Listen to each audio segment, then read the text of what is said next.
Et bon après-midi à tous et bienvenue à cette rencontre du comité de dérogation pour la ville d'Ottawa. Good afternoon, everyone, and welcome to this Committee of Adjustment hearing for Panel 1 for the City of Ottawa.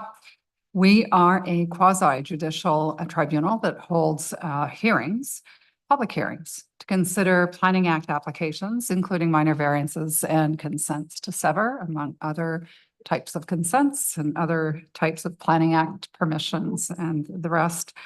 So our hearings are back to being in person. It's been a little while now since we've been back in person.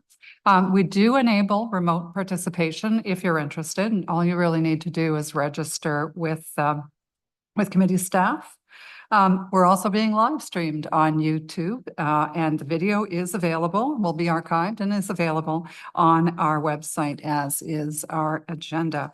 So my name is Anne Tremblay, and I will be the chair of the hearing today. And with me are my fellow panel members, Member Blatherwick, Member Keklikan, Member Coakley, and do we have Member Lecueillier? Just waiting. Not presently, Madam Chair. Okay, well, we'll proceed because we do have quorum, so we can proceed. So there was an agenda. We have a lengthy agenda today. It was on the screen. Perhaps you had a chance to look at it. Those items are essentially ordered in the way that they came in. There's really nothing special about it other than that. And so there is some ability to change up the order in which we're going to hear some applications, and we will be doing that today. Do know that the panel members have reviewed all of the material related to the applications, including any planning reports and any written submissions in support or in opposition. Today, we'll get a chance to hear some oral submissions. We do have some speakers on a speakers list, and we'll be happy to hear from those people. As part of the statutory declaration requirements under the Planning Act, each applicant is required to post a sign on the property in question before the hearing. They're also required to confirm in writing that they've put that sign up and that it's been up for every day of the required period. And if we don't have that in writing, then we can do a swearing or an affirmation of an oath that the requirements have been fulfilled. Otherwise, we need to postpone the hearing on those applications. So the way we proceed is the panel can either ask for a presentation or skip directly to questions of the applicant and sometimes of city planning staff and maybe even forestry staff. It could be anyone supporting the committee from the city. Then we hear from members of the public. So we start with our speakers list on each item and then open it up to anyone who has not registered to speak. You're, of course, welcome to speak. The only difference is people on my list, I have the name and the municipal address.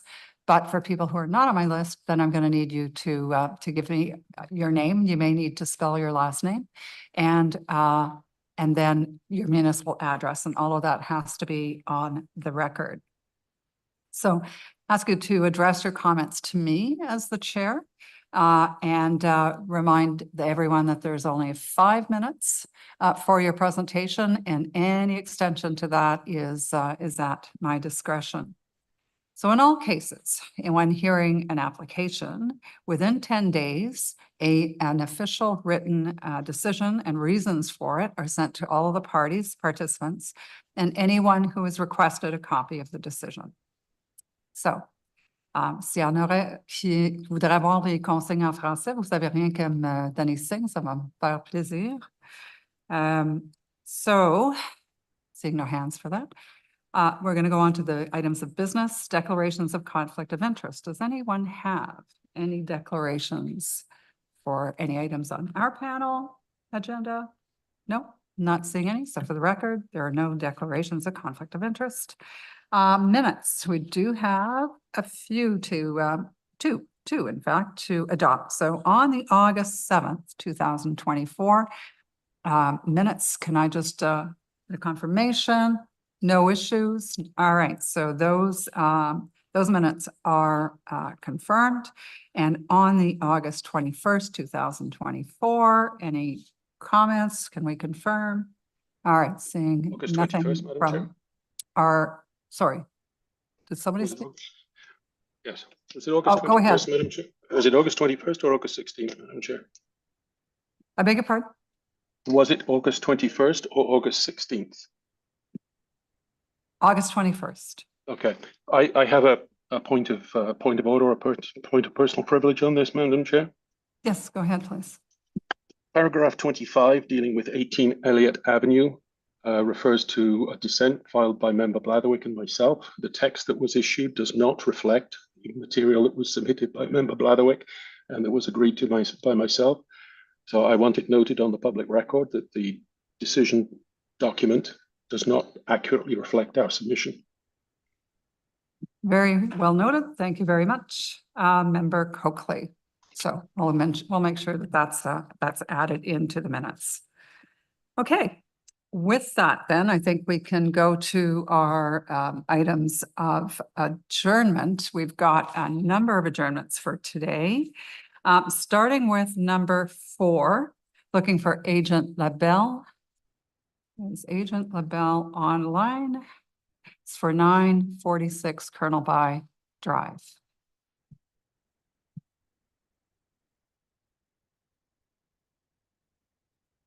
Mr. LaBelle's being brought into the hearing. Good afternoon, Madam Chair. Good afternoon, Mr. LaBelle. So you're aware that, of course, that there's an adjournment. Can you just briefly give us the reasons for that adjournment? Yes, thank you.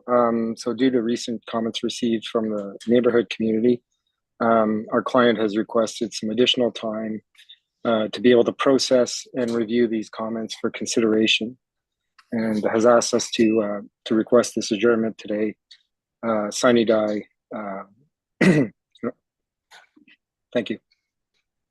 All right, thank you, Mr. LaBelle. Any questions from panel members on that request for adjournment sine die? Okay, not seeing anything come up. In terms of our speakers list for number 4. So on the item for adjournment sine die, we got a resident and the community association. Does anyone want to speak to the committee on the request for adjournment sine die? No? Is anyone online?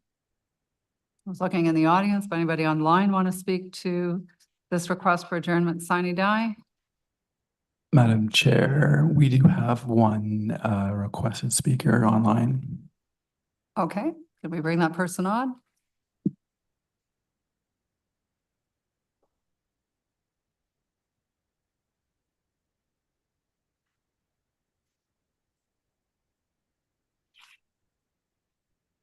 Hi, can you hear me?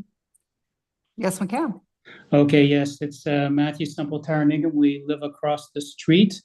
We just want to understand, because we're not familiar with all the procedural rules.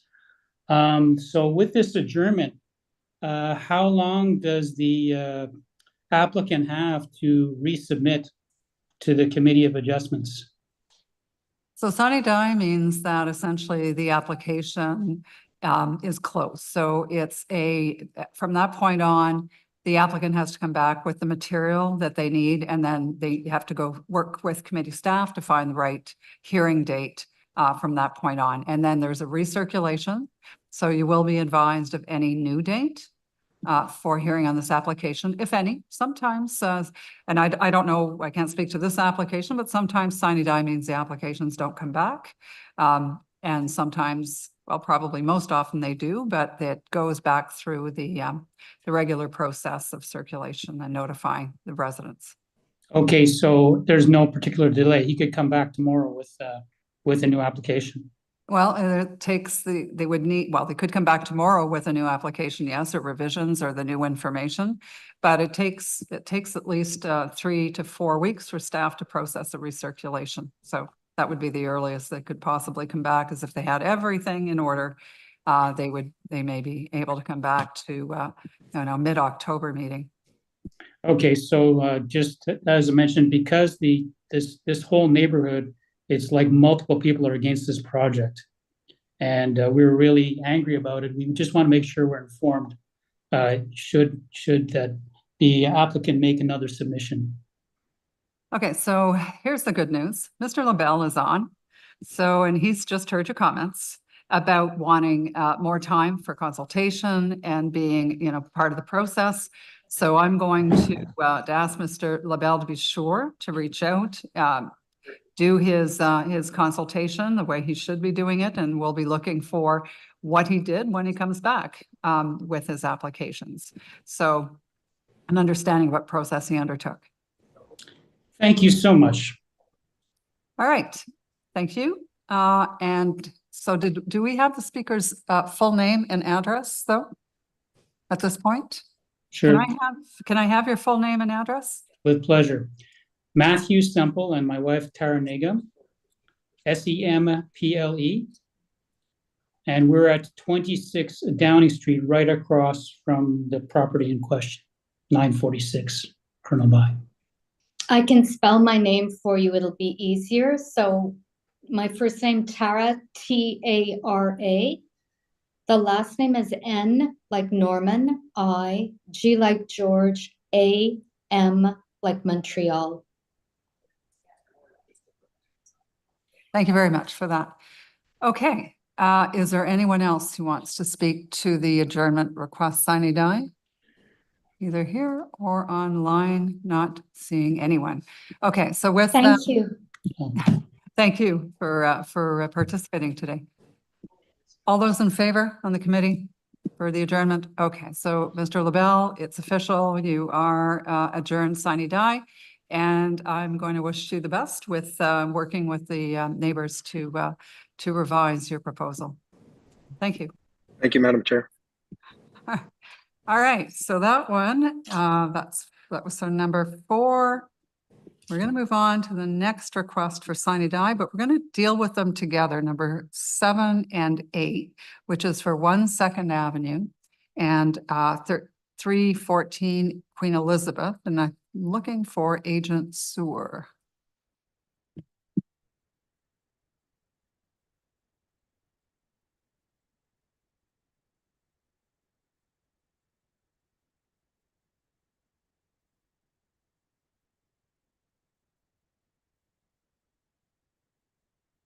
Good afternoon. Good afternoon. So, Mr. Sewer, you have Mr. Chown with you. Just for the record, I want to make sure that we've identified him also as a speaker today. So you're aware that there's been a request for adjournment on these 2 applications. Would you like to give us a little background on that? Yeah, so we received a report from staff that requested an adjournment. And staff did reach out to us earlier before the report was issued and made us aware that they were looking to request an adjournment. And so we, in deference to staff, were in agreement with requesting an adjournment. And so the adjournment that we're looking for is to the November 6th hearing. We're not looking to adjourn sine die. We're looking for an adjournment to the November 6th hearing, giving us 7 weeks to address staff's comments. And so the reason for the adjournment that staff had in their report was the identification of a minor variance application being needed for 314 Queen Elizabeth driveway, which is one of the lot line adjustment applications that was applied for. And so, it's fine. We can prepare and file a minor variance application in relatively short order. But we do want to clarify that the consent applications, the lot line adjustment applications that are before you today could be dealt with today. They could be dealt with in 2 weeks. They could be dealt with in 4 weeks. They could be dealt with in 7 weeks. So those consent applications have nothing to do with the minor variance application that would be submitted in 7 weeks or submitted to be on the agenda in 7 weeks. So that's why we're requesting that adjournment so that we can have those dealt with together. But those lot line adjustment applications don't trigger the need for a minor variance application. And so we see no reason for that to be adjourned sine die.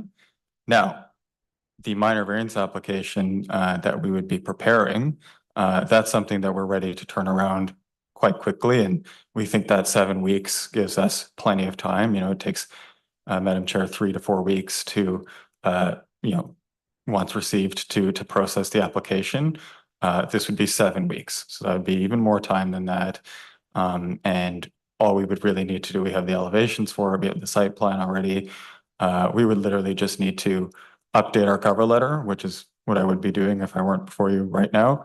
And then we're ready to go at that point to make that application. So we can get that turned around in relatively short order. And so that's why in this case, we're requesting that 7-week adjournment to November the 6th. Okay, just want to be clear though, and I'm actually making the statement for all agents and applicants. So it does take 3 to 4 weeks to recirculate and get an application back, but that is only if all of the information is exactly the way it needs to be at the day that it's actually submitted to staff. And what we've been hearing is that there is some back and forth that needs to happen that extends that time. So the reality is it's more like 5 to 6 weeks before we can really comfortably get back to a hearing. That's what we're I'm just telling you from an observation standpoint, that's how it's essentially been coming down when we do provide adjournment to a date. It's too tight. It just seems to be too tight to allow for that back and forth to ensure that we have a complete application. Go ahead, Mr. Chow. So, Madam Chair, we fully appreciate that, which is why we've asked for 7 weeks as opposed to 3 or 4, which we often do. We've deliberately asked for 7 to allow for that eventuality. We expect to be filing the minor variance before the end of the week or first thing next week at the absolute latest, which gives us that week or week and a half or even 2 weeks for back and forth with staff if necessary. Okay, so there's just one other issue with your application, and it has to do with some neighbor disputes. Can you tell us a little bit about that? Madam Chair, I might be helpful to hear those concerns. I've seen the letter. I think that individual may actually be in the room, and it may be appropriate for them to speak to the adjournment request, and then we could respond. But so can you tell me what you as the agents have done to resolve some of the issues at this point? So you're aware of them. Have you had a chance to reach out to that individual? So we only received those comments 24 hours or so ago. They are consistent with the comments made by that individual on the initial applications. The comments filed with the committee on this application, unfortunately, misrepresent the project. The comments still refer to the original proposal to provide stacked parking in the in a renovated or expanded garage at the back of the property. That is not the intention today. And the application for minor variance that we will be filing with you will clearly illustrate that there's no intention to provide stacked parking in that garage, and there was no intention to increase the height of the garage beyond what exists today. So there's, this is only recent submissions, but it may help the neighbor to Mr. Weston to understand that our clients, as they indicated previously, have abandoned the intention to provide stacked parking in the garage. And to the best of my knowledge, other than other issues dealing with construction, which are not the concern of the committee, that our client and the contractor will work out with that neighbor. I don't believe there are any other concerns related to the applications before the committee. But as I say, I believe the individual may be either online or in the room and maybe wish to speak to the item, and then we'd appreciate the opportunity to respond. So all the more reason to simply adjourn this and allow you the time, because to be honest, you know, this is not the time to start resolving those kinds of issues. The committee likes to know that you've had those discussions, that you've already tried to work something out and understand what the whole nature is. So so I'm not actually inclined to say, let's get into that debate right here and now. So with that, I think where we're left with panel members is whether or not we adjourn sine die or to a date, and I'm looking at November 6th, there's November 20th as well. In terms of the agendas, Madam Deputy Secretary Treasurer, can you tell me what the agendas look like for the 6th and for 20th must be pretty open, but what about the 6th? Both, the agendas for both the 6th and the 20th are open right now. Okay, thank you very much for that. And I think you both know this, that, you know, adjourning sine die, I don't see the disadvantage to necessarily at this particular point in time. You know, you're required to recirculate anyway because of the added minor variance. So why is sine die not an option? Staff have informed us that they would also be recirculate. Well, they're correct.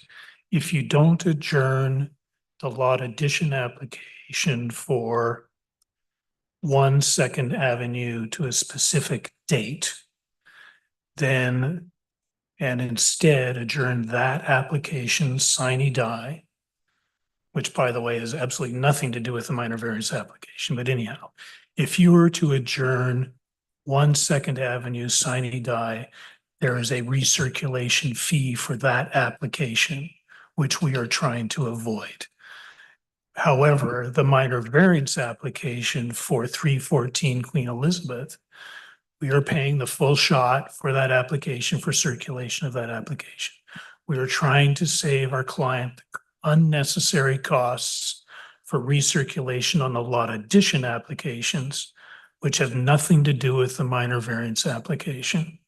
My understanding from staff is that you wouldn't be charged those. It would come under the minor variance recirculation and you wouldn't have to worry about that. It's So a different address, it's a different application. Staff have told us in no uncertain terms that we would be paying a recirculation fee for the recirculation of the Second Avenue application. all right, now I'm looking to our Deputy Secretary Treasurer for some clarification. Madam Chair, that is correct. Staff did agree to waive the recirculation fee for the Queen Elizabeth application based on the full price of the minor variance application. However, there would be a fee for the recirculation of the Second Avenue application. Okay, so maybe we do sine die on the minor variance, give you time to come back with that, and or we do an adjournment to both. Like I'm thinking at this point, November 6th at the very earliest. Looking for thoughts from panel members on the timing. Any questions? Member Coakley.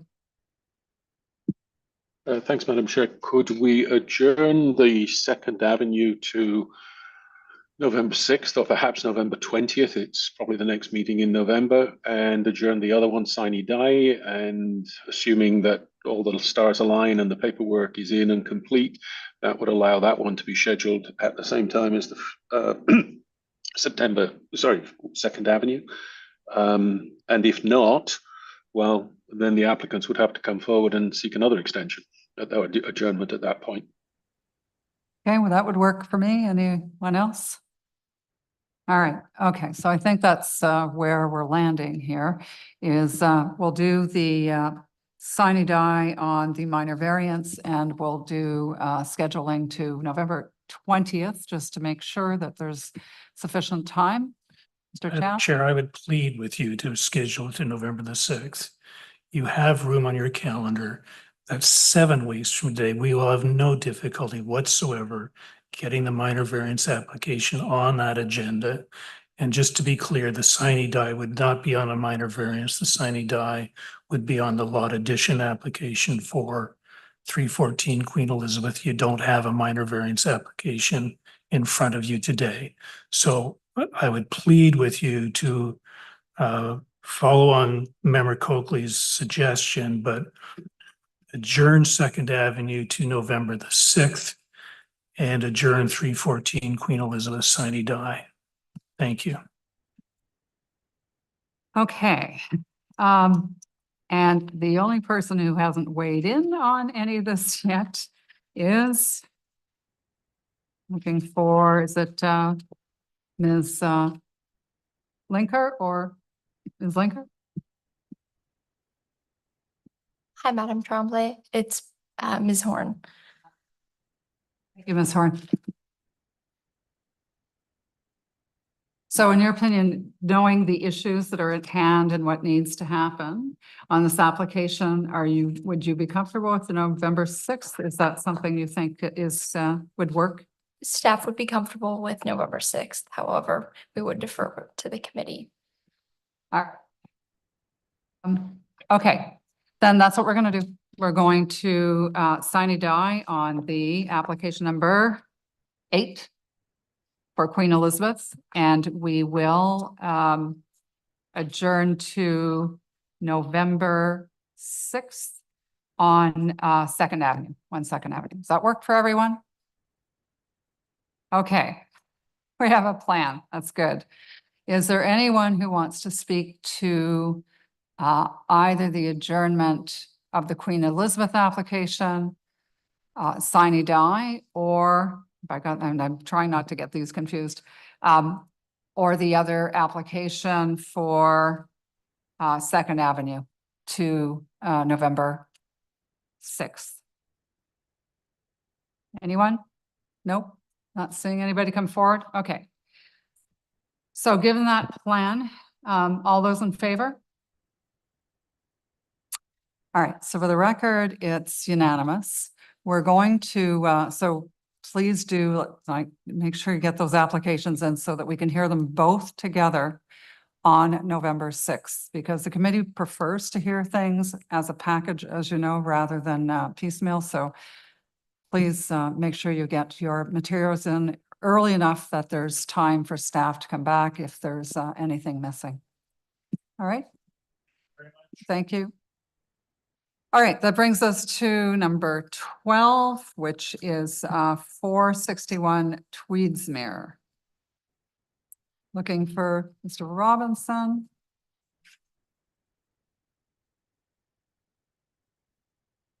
Good afternoon. Good afternoon. All right, so Mr. Robinson, can you just summarize the reason for the adjournment? Certainly. So we received the staff report on, I think, Wednesday or Thursday. I did have some discussions with Ms. Horn prior to that, and there's issues raised in that and are also raised in comments from the neighbor to the south that we need to address before everything is better tied up. My client's lawyer has been in contact with the neighbor to the south's lawyer. They've had discussions yesterday. They're beginning to undertake the preparation of a memorandum of understanding between the two parties, and we hope to have that ready in a week or two. And once that has been signed by both parties, the issues related to encroachments, trees, and grading, we hope will disappear. And we'd like to be back in front of the committee in 4 weeks, which I believe is October 16th, if possible. Okay, so we have the same issue, right? We're running into problems with applications that are being just put out 4 weeks. Often the deadlines are being missed because we're not getting the information. So I would be tempted to offer November 6th instead of October 16th, but I'm looking for thoughts from the committee on that. November 6th, okay. All right, November 6th, I think would be more workable for staff. With that, then, is there anyone in the audience who'd like to speak to the adjournment request to November 6th? Come on down.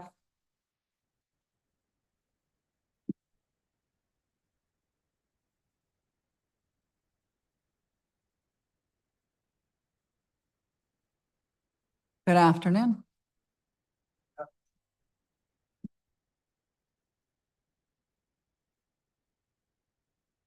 Thank you. So, Mr. Fitzner, you know, we're only speaking to the adjournment, right? We're not. We are. We're not talking about the merits of the application. We are. There are very significant issues that relate to the application and the adjournment. I would request that it be done sine die. The reason is it's unclear that the resolution can be resolved because the issues were raised with the client, with the developer many months ago, and he refused to engage in any discussion about the issues. I've had a lengthy discussion a little over a week ago with John Buck about this, and he concurs that these issues are substantial. And reaching a resolution does not involve simply a matter of the property boundary, which in law, I legally own a significant part of that property as a result of the way in which the province set up the regulations for transitioning from the Registry Act to the Land Titles Act. But there are other issues that I said I'm prepared to discuss everything, but as long as the issues are addressed. And so far, the applicant has not been willing to address those issues, has not provided with building plans, and Mr. Buck has concurred in that meeting that there are still substantial issues. Those issues, I think, need to be addressed. I think 4 weeks is absolutely extraordinarily hopeful. I would like to see it resolved. I've tried to have it resolved since last year, but none of this has been discussed. And I think we really need the time to look at it. And if they are not resolved, the option is that I will go to court and press the matter through the courts to confirm the boundaries that I have owned since 1980. All right. Thank you, Mr. Fitzner. That does sound like there's an awful lot that needs to be dealt with in that. So looking to you, Mr. Robinson, to comment.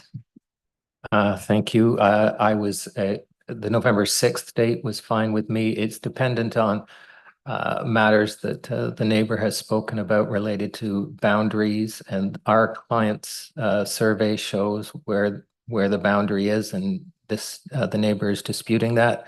They have a shed that is encroaching onto what our client's survey shows the property line to be by about 35 centimeters. And then there's grading and tree issues. It'd be my preference to have a set date, and if that date is not acceptable, we could ask for it to be sine die. Thank you. Okay, we're not big fans of that sort of process, Mr. Robinson. And I've got to tell you, my experience with these things as a panel member over the years has been that these things do take time. It's an emotional kind of process. And so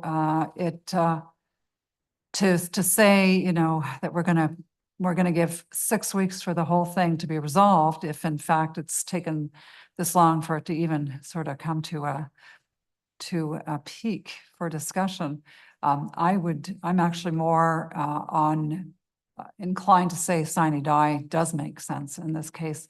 But I am going to look for comments, thoughts from panel members on this. Anyone have a preference? I agree with sine die, Madam Chair. All right, thank you, Member Decaye. All right.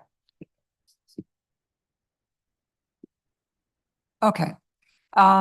I think that's where we'd like to go. We're going to go with an adjournment sine die, but I'd like to hear from anyone else who might want to speak to the committee on an adjournment sine die. No one online, no one else in the room. Okay. All right, all those in favor then for an adjournment sine die. Thank you very much. It's unanimous. And good luck, Mr. Robinson. Sounds like there's a lot of discussion that needs to happen. Okay, that takes us to our short list of unopposed applications. And we've got a short list unopposed. So we have, and I don't need anybody to come forward on this. Looking at applications number 3 and 5, 531 Broadhead and 173 Riverdale. These are applications where they're straightforward. The committee's had a chance to review them. There's no contentious issues whatsoever. No comments have been submitted. So based on that, the committee is prepared to deal with both of them, but just looking, anyone want to speak to the committee on either one of those applications before we proceed? Okay, not seeing anybody coming forward. So on application 531 Broadhead and 173 Riverdale, all those in favor of granting both of those? All right, thank you. It's unanimous. So for the record, staff, those two applications are now approved. Okay, so that takes us to application. Let's see, I'm trying to. Okay, let's go with application number 9 for 255 Marier.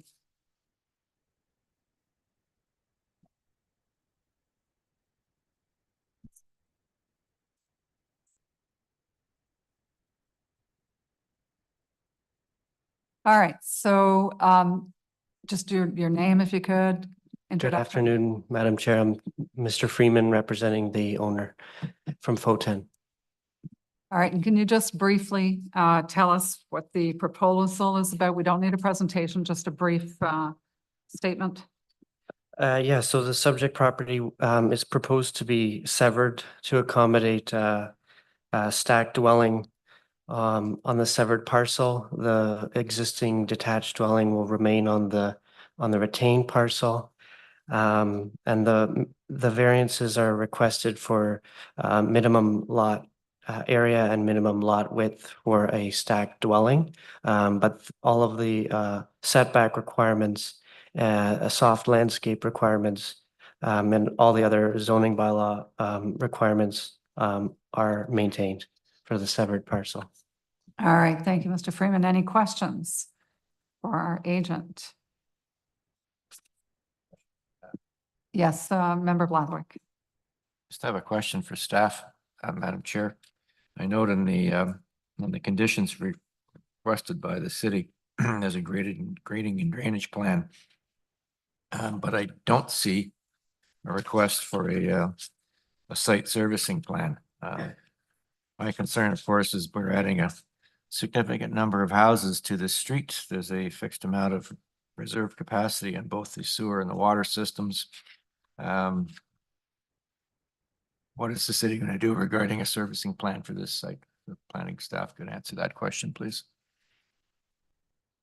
Thank you, committee member. So as you mentioned, infrastructure engineering staff do have those two conditions. So the first one being independent servicing of both lots, and then like you mentioned, the evidence of grading and drainage plans. So there are those conditions. To my knowledge, as well as to infrastructure engineering staff's knowledge, the city doesn't foresee any concerns of capacity in this area.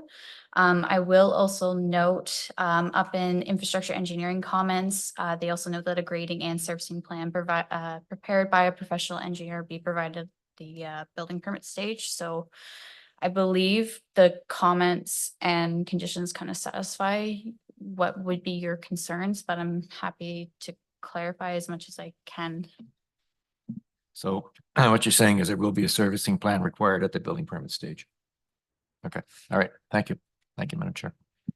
All right, thank you. Any other questions from the panel on this application? Pretty straightforward. All right, so in terms of speakers list, let me just have a look and see if I've got anyone on for this application. Yes, I do have a resident. Do we have Ms. Lobanova?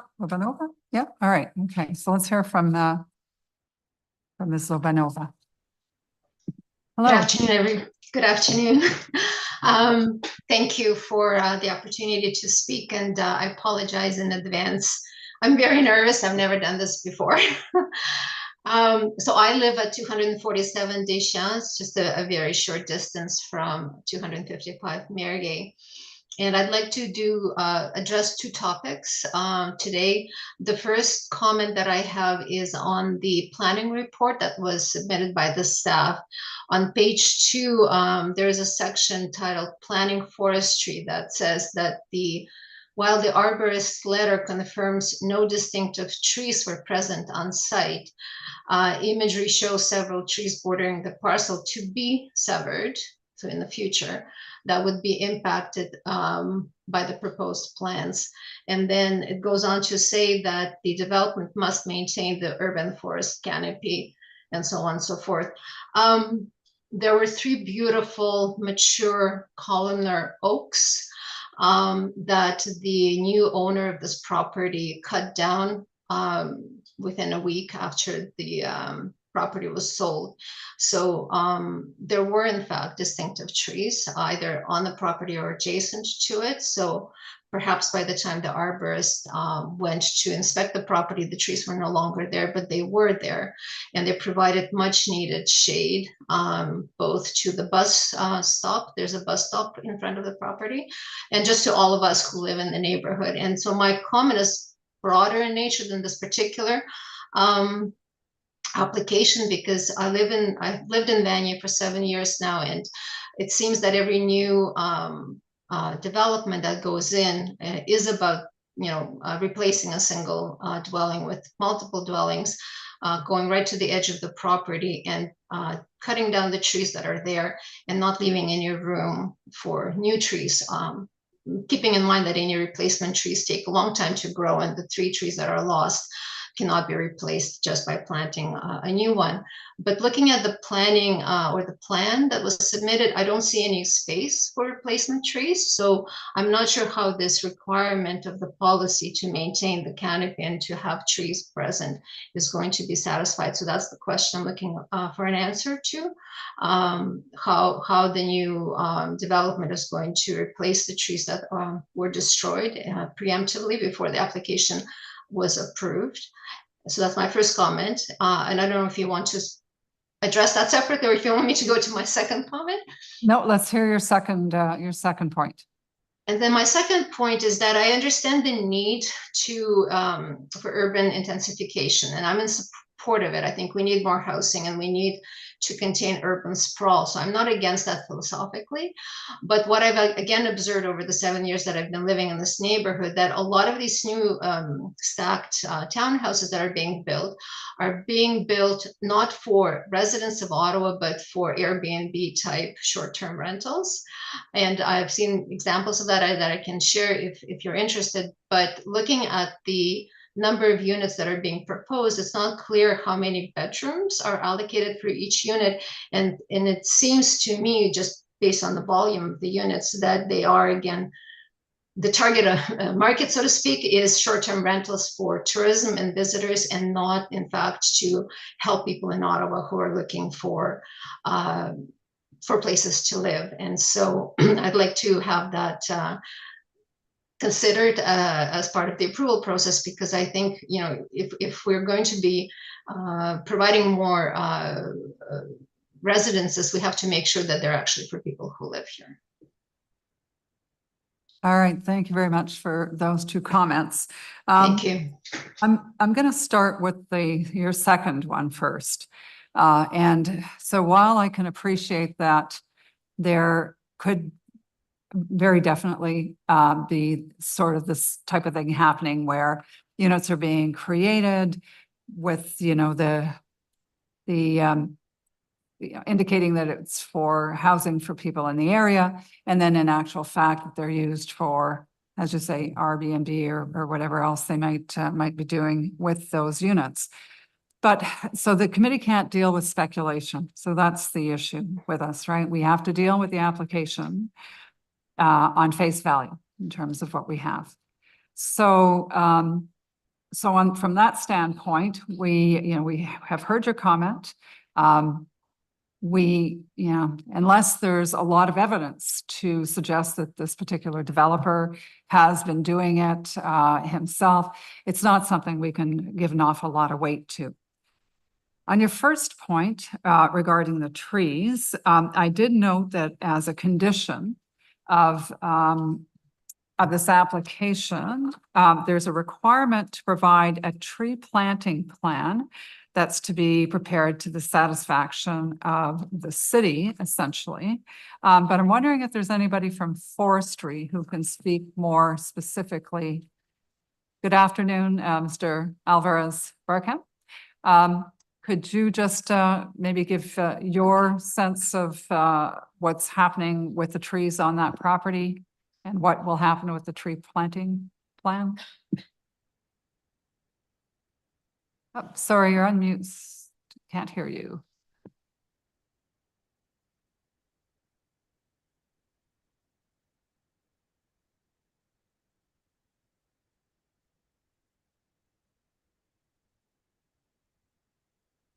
Sorry, still can't hear you. Is this better? Much better. Yes, thank you. Terribly sorry about that. Thank you for the question, Madam Chair. Yes, so regarding the tree removal, the arborist's letter dates back from July 8th, which I believe is before the tree cutting event that the resident is referring to. Just to clarify, the distinctive tree, the distinctive tree refers to trees that are over 30 centimeters in diameter at breast height. So when I say that there were no distinctive trees on site, that's what I mean. So there is no requirement to replace those trees, unfortunately, but through my comments, I was trying to ensure that the applicant does provide some sort of canopy in the future, in keeping with the OP policies. So with any luck, the tree planting plan that they will be providing should provide some trees in the rear yard, which is, I assume, the only feasible location for new trees to be planted. Okay, and just to be clear, those compensation trees, if I'm reading from the condition, have to be one new tree at a minimum of 50 millimeter caliper, is that correct? Okay, and the location of that tree to be determined through the tree planting plan? Okay, so hopefully, Ms. Lobanova, that helps your understanding on the trees. Okay. Okay, if you want to just make one more comment then, just so that we can understand why you're not in agreement with that. Thank you. Three trees cannot be replaced by one tree, and I don't know where the 30 millimeter size comes from, but they're different quality of trees, and those trees that were destroyed, again, before the approval was given, were very healthy and quite large in size. So a token tree planted, whether it's going to survive or not is not enough. And I know I'm fighting a losing battle here, but I do feel that we need to speak up because our neighborhoods are becoming concrete jungles and our cities are becoming not livable. And I can go on forever, but I won't. I'm hoping that you understand where I'm coming from, even if it's not within the scope of this committee to do anything about it. Thank you. All right. Thank you very much for those comments. Any questions for our speakers from panel members? No? Okay. So is there anyone else in the audience, either in person or online, who'd like to speak to this application? Okay, I'm not seeing anyone. To go back to Mr. Freeman. You've had a chance, Mr. Freeman, to look at all of the conditions? Yes, I have, and our client and I agree with the conditions as worded, including the provision of the tree planting plan to be provided to provide one new tree per lot to address the community members' concern. And can you tell me why those trees, whether or not they were the 50 or 30 or whatever, can you tell us why those trees were taken down? I don't know the reason for those trees being removed. They were removed before Photon was acquired on this project. I can't speak to the nature of why they were removed. It's unfortunate, and I hope that it can be addressed through this condition. So, Mr. Freeman, you know, over the last few applications where we've had, you know, someone like yourself from a reputable planning firm like Photon come forward, I've been surprised by, you know, these are of course questions that the committee will want to ask of the applicant or the agent, especially if some of these concerns have been brought forward by residents and neighbors. So, you know, I'm not sure why those questions aren't being asked. I mean, it seems like sort of a simple question to ask of your client. Why'd you take the trees down? What am I supposed to answer? Can you tell me why that's not happening? Hello, Madam Chair. My name is Tim Bede. I'm also with Photon here with Thomas representing the applicant. Sorry, can I get your name again? My name is Tim Bede with Photon as well. I think that there is obviously with any property within the city a long history on any of those sites, and certain things certainly occur before our involvement. In speaking with the client, we understand that the trees were removed before this application came forward and before plans were developed for the redevelopment and severing of the site. From our understanding, they were removed through the proper protocol and legitimately at the time. And the approach that we are proposing now is to replace where possible through the tree planting plan for 1 new tree per site. All right, thank you. Mr. Alvarez Barkham, can you come back for a minute? I just do want to understand the nature of the removal of those trees. Was it done through a permitting process? Would they have needed to do that? Thanks for the question, but no, they wouldn't have required a permit for the removal of those trees because they were undersized, and so therefore not considered distinctive for the purposes of the tree protection bylaw. All right, thank you for that. Okay, so it's unfortunate, but it sounds like there is a lot of freedom there, obviously. Okay. With that, I don't think there's anyone else who's asked to speak. You've got, Mr. Freeman, 2 minutes to rebut, unless the panel members have any other questions. Member Coakley? I just want to reiterate your comments, Madam Chair, that, I mean, I understand obviously that if you came on site physically, virtually, after the trees were cut down, you obviously weren't engaged in any of the conversations regarding that. But I do want to echo that when things like that have happened and it's clear that someone is going to suspect, whether it's true or not, that a property owner or a developer is pulling a fast one, and I'm not saying they are, I'm just saying if we suspect that, at a certain point, I think we as a committee may very well find ourselves in a situation where the inability to answer a question like this could give us some very significant difficulties in agreeing to a proposal. So again, I understand your situation. I'm not criticizing you, but just sort of, you know, a message to the development community and to the planning community in Ottawa that when something like this does seem to have appeared to have happened, particularly when it's happened in the fairly recent and relevant past, that I think people should come ready to provide us with an adequate answer to a question that is an obvious one. Because, you know, particularly if people in the neighborhood are raising these issues, they're going to come to our attention. We're going to see them. We are going to want to find out more about it. So again, I take your point. I'm not criticizing you guys personally, but as I say, Madam Chair, reiterate your sort of comment to the industry, if you like, that please do come prepared for these sorts of things because we will be asking the questions. All right, thank you, Member Coakley. Well said, and I appreciate the support. So with that, then, Mr. Freeman, you do have 2 minutes to close comments. Thank you. I will let Mr. Freeman offer some closing comments. I just wanted to reiterate that the trees that were removed legitimately, and the City of Ottawa has a robust bylaw regarding protocols and permissions in terms of which trees may and may not be removed, and the permitting process around that. And so the trees that were removed on the site occurred through the legitimate processes as established by the City of Ottawa.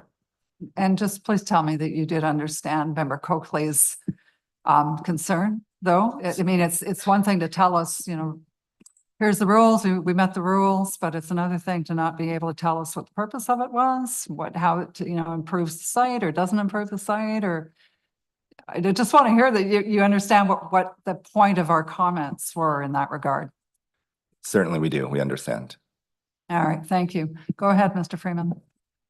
I just to close, we believe that the proposal does represent good planning and will provide housing on the severed lot, and it meets the setbacks requirements, and there is opportunity for landscaping and tree planting around the new proposed building. Thank you. All right, thank you. And with that, I think it allows us to go to a vote. All those in favor?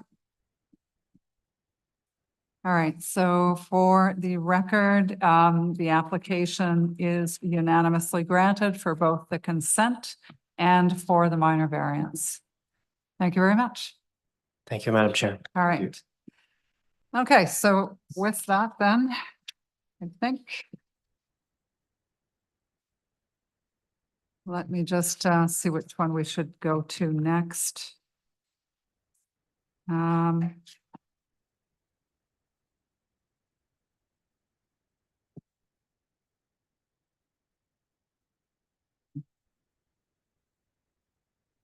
All right, I think we'll go with number 10, 249 Shakespeare Street, looking for the owner or agent. Good afternoon. Sorry, I don't believe your mic is on. There we go. Okay, just a quick, very brief couple of sentences on the nature of your proposal. Okay, sure. My name is Niels Lutke. I'm the agent acting on behalf of the homeowner of 249 Shakespeare Street. My client, the owner of the property, bought the property recently, and he bought it in a state that there was an existing multi-unit residential building on it that was already been capped, and services were disconnected, specifically hydro. So an existing broken down rickety building, and we got together and proposed and designed a new 3-story low-rise multi-unit for a proposal of building. All right, thank you for that quick overview. Any questions from the panel members? All right. I think it's fairly straightforward. I'm going to go to my list first. Let's see if there's members of the public that are on this list. Number 10. Yeah, I don't have anybody on my list, so I'm going to open it up to anyone in the audience or anyone online who would like to approach the committee. So come on down.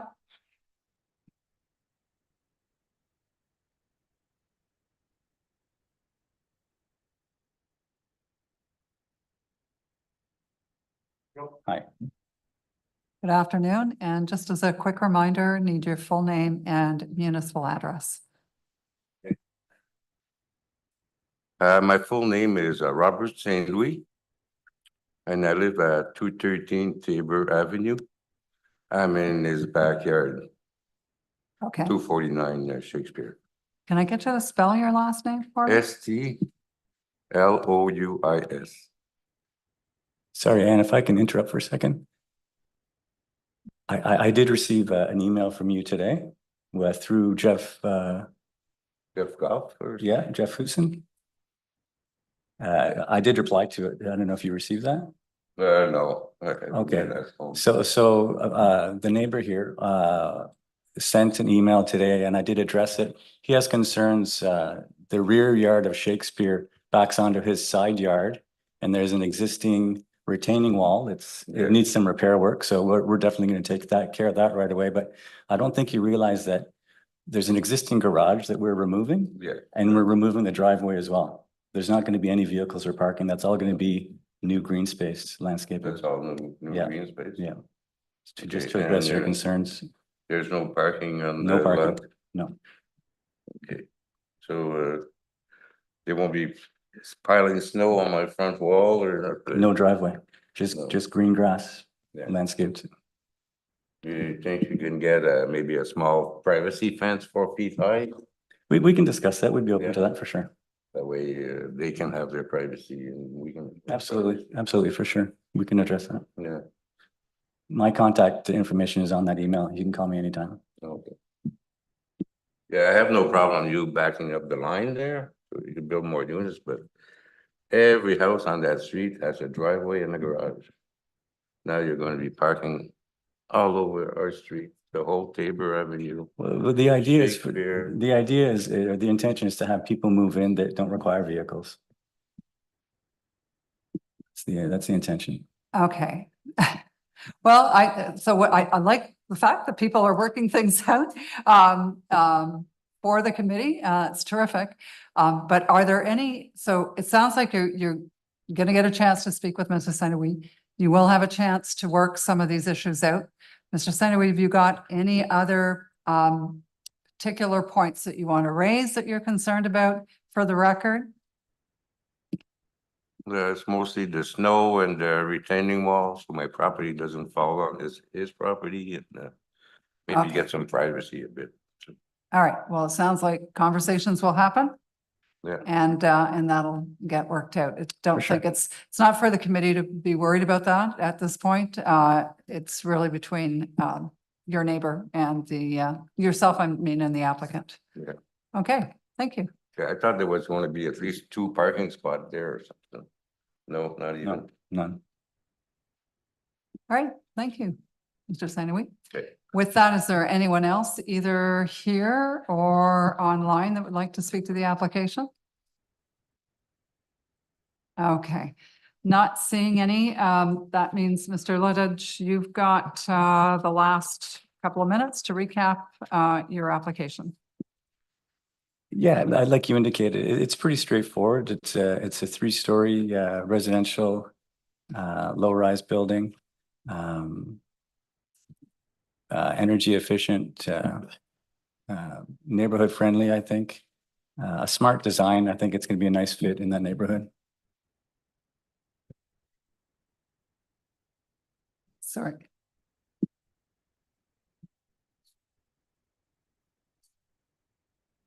So Mr. Lidditch, I guess from member Blatherwick, if you could just run us through the 4 tests and how it meets the requirements.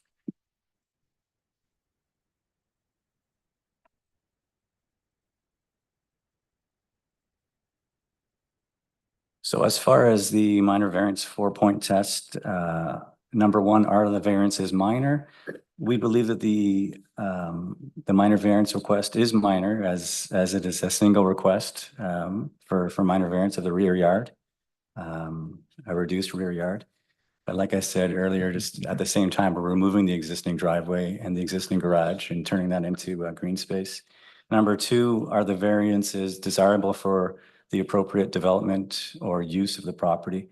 The proposed building is desirable for the appropriate development or use of the property in the R4 zone, as it will increase the existing green space of the property while providing living accommodations of 8 new dwelling units. The existing detached garage at the rear of the property again will be removed, allowing for a greater area of soft landscaping. The building itself, proposed residential, it's going to be a vast improvement over the existing multi-unit building that was there or that is there. The proposed has a A smart design incorporating form and space with an abundance of natural light. Applied current building code standards to make the proposed building both structurally and architecturally sound. The installation of high-level insulation, vapor barrier, quality window and door packages, and high-efficient appliances will ensure a high grade of energy efficiency for the proposed building as well. Number 3 is the general intent and purpose of the zoning bylaw maintained. The proposal does meet the intent of the zoning bylaw as the design is being applied to the existing property. The proposed is a low-rise apartment dwelling of only 3 stories, which shows an efficient land use and is compatible with similar development land use patterns in the neighborhood. The property is in an area of the Rideau Vanier ward, which is a developing community in design and construction of quality residential buildings. And finally, number 4 is the general intent and purpose of the official plan maintained. We believe it is. The general urban areas of the official master plan speak to the versatility and malleability of housing typologies dependent on occupants' evolving needs and lifestyles. The proposal meets the intent of the infill 2 as a proposed residential low-rise building, is considerate of the surrounding environment, both natural and man-made, as the architectural design is not imposing to the property. This will be achieved while at the same time meeting the city's needs of increasing intensification of the property. While most of the proposed dwelling layouts are below 1,000 square foot each in size, the compact designs are efficient with an open concept design in mind. And again, as well, sufficient soft landscaping with the absence of vehicle parking blends with the official plan objectives. Thank you. Yeah, go ahead, Member Blatherwick. Thank you for that, Mr. Lidditch. Thank you, Mr. Lutke. I'm looking at the right side and left side elevations of your proposed development. What do you intend on using the basement for? So right now the basement is, it's going to be for mechanical and storage for the units. And is it going to stay that way, or because there's an awful lot of windows in that basement? Well, we always incorporate windows just for the, in case if there's future need for natural light. Or units to reside in. Well, that's something that could be considered in the future if a request is made. If it's permitted. Thank you. Just a question to Ms. Horn on that then. Just to be clear though, if additional units were to be added, there would be a building permit process and there would be a requirement possibly to come back to the committee for more variances. Is that correct?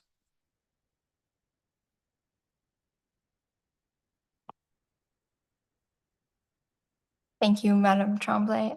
For the building permit, that would be correct.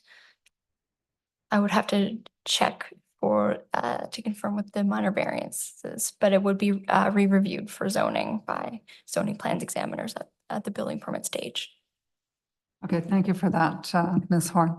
Maybe that's a bit of a check and balance, but okay. All right, any other questions then before we close this off? So, Mr. Saint-Louis? No, no, I'm sorry. The public portion of this hearing has now been closed. So we're done with the discussion. We're at the voting stage actually at this point. So all those in favor from the committee? All right. So for the record, Mr. Lidditch, the application is unanimously granted. So thank you for that. And please do have discussions with Mr. Saint-Louis about well, I look forward to it. All right, thank you. That's very much appreciated. I just want to take another second, if I may, to address what Mr. Coakley was saying earlier about the trees. Just because I've been in this business in Ottawa for several years now, quite some time, I believe that the city has done a good job of maintaining the existing trees that are on all the properties. In fact, whenever we come across new properties to potentially develop in any way, it's always the trees that are the first item on the list that's addressed. And if there are mature trees that could be an impact, I'll tell my clients to let the project go, because there's going to be too many issues with those trees. And it's very common now. Like I said, it's number one on the list for approving a client to purchase a house or develop a property is the trees. And Oh, we that's, appreciate that. that's because- based on all the feedback from the city. And, you know, wasn't always that way, right? So Exactly. we've been trying to do a better job of that over the last couple of years. Mhm. And it took a little while to get people to understand, you know, the importance of keeping that urban tree canopy. So thank you very much for your comment. You're We welcome. appreciate You're welcome. that. Okay. Madam Chair, if I could, just so it's clear, I didn't want to be taken as criticizing the previous, the people from Fontaine as having been in any way engaged in removing the trees or anything else like that. I wasn't wanting to suggest that that the development industry as such, and particularly the people like yourselves, are going around willy-nilly cutting trees or sort of turning a blind eye to trees being cut down. I was simply echoing the chair's point that these questions are going to come up, and it would be very helpful if persons like yourself were in a position, armed with the information that to answer the questions that you can legitimately predict that we would be asking, because we're going to be asking. Understood. Thanks. All right. Thank you, everyone. With that, then, I think we can move on to the next application. And I'm wondering whether that should be number 11. Just give me a moment. Yeah, let's go with number 11 for 55 Gordon, looking for agent Chachetto. Online or in person? The agent's online, Madam Chair. Thank you.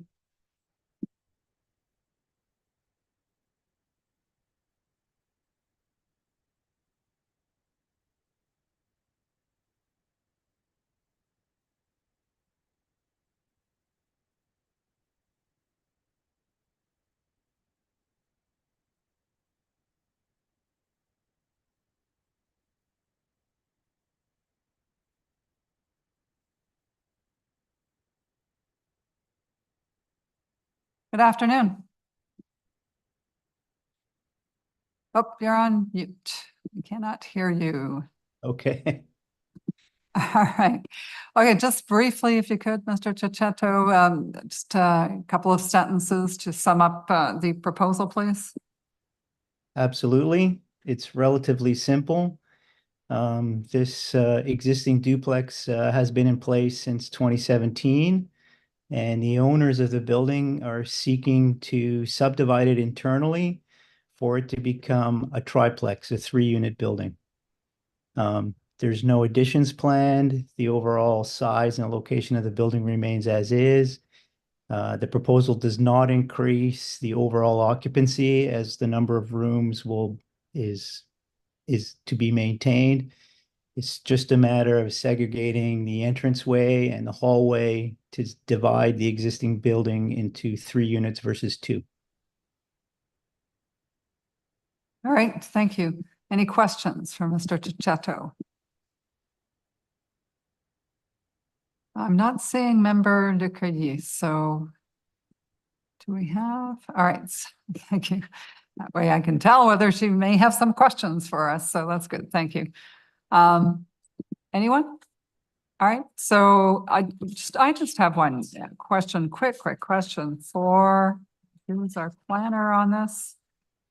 Was it Ms. Horn on this one? So Ms. Horn, so the only reason we're looking at variances A and B is because we're increasing the unit count and therefore those two standards change. Is that correct? Yes, that is correct. And C is also an existing condition. Correct? Or is that right? Sorry, can you please repeat that?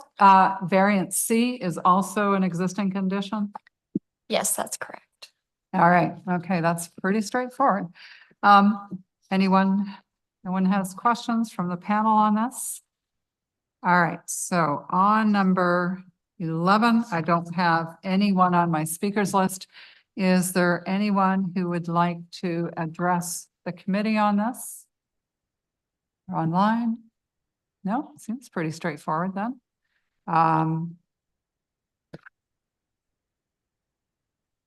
Well, if there's no one who wants to address the committee, then I'm going to close that portion and give Mr. DiCetto a couple of minutes to recap his application. Okay, there's not much difference than what I have already stated. Simply creating a 3-unit triplex from an existing building that's currently a duplex. No increase in occupancy, no change to the size and location of the existing building. Perfect. Okay. All right. Let's go to a vote then, members. All those in favor? All right. Then the application is unanimously granted. Thank you very much, Mr. DiCetto. You're very welcome. Thank you all. All right. With that, let's go to number 2, 100 Glebe.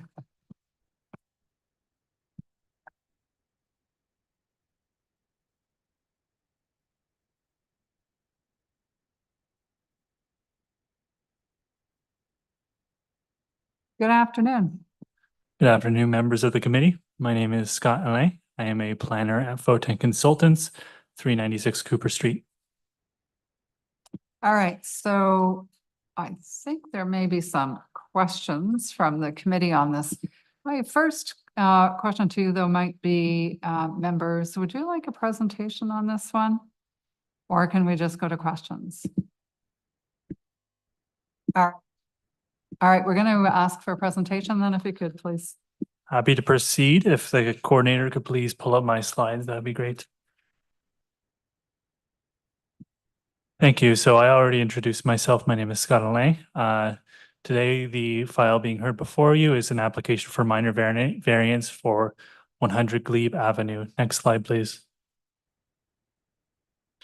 So a little bit about the site. It's addressed as 100 Glebe Avenue, has frontage on Glebe Avenue. It's about 622 meters squared in area.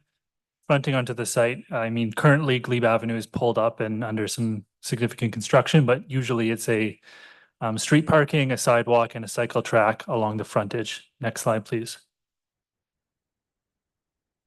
So a couple panels in front of you. On the left-hand panel, you'll see the existing building. It's a pre-war kind of characteristic old Glebe home. It's on the Heritage Register, is not designated, but it does share that identification. If you look to the side, you'll see the driveway which leads to the existing garage. The garage is, as far as aerial photographs go back, it's at least from the 1950s. So it's entering the end of its lifespan. If you look on the right-hand panel, you'll see an aerial showing the rear yard, showing some of the trees in the area and the landscaping and so forth. Next slide, please. So what we're proposing here is a new garage. So the existing one I identified, which is currently along the lot line, would be removed. A new garage would be proposed basically in the rear yard. And the two variances required in order to establish that are the following. So the first one is to increase the maximum permitted height. It's currently 3.6 meters. We are asking for 5.63 meters. The additional height is because the garage would have a second story. So that leads to the second variance, which is currently the bylaw states that you can have a floor area between building walls of 55 square meters. The floor plate of this building is 52 square meters. However, because it's 2 stories, we received an interpretation from staff that the bylaw requirement would require basically an increase in floor area variance as well. So we're dealing with 100 square meters for an accessory building, but the same floor plate as what would be permitted otherwise.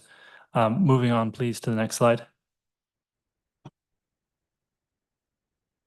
Here are the building elevations. You'll see there's a window facing internal to the site on the top floor. Otherwise, the 2 elevations which face neighboring lots are unwindowed. They are still clad in a traditional approach. The building materials reflect what is commonly seen in the Glebe in terms of aesthetic and character. And then on the other interior wall, you'll see a second door. Next slide, please.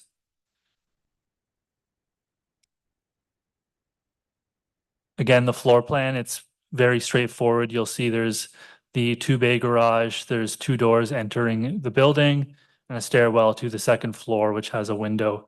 Next slide, please. So to go through the 4 tests, I'll try to be quick on these of the Planning Act. We thank staff for their support on this as well. Test 1, please. Next slide. That would be the intent and purpose. So the site is designated neighborhood and it's designated evolving overlay, which means that the city anticipates a variety of uses, housing typologies, and so on. And the evolving neighborhood overlay anticipates that change is going to happen as the neighborhood transitions to a 15-minute community. Of course, the Glebe is very much a 5-minute community in some ways, but as things tend to intensify. Just in quickly going over a couple things, the neighborhood designation relies on 2, let's keep it brief and say 2 key transition elements. So maintenance of an appealing public realm.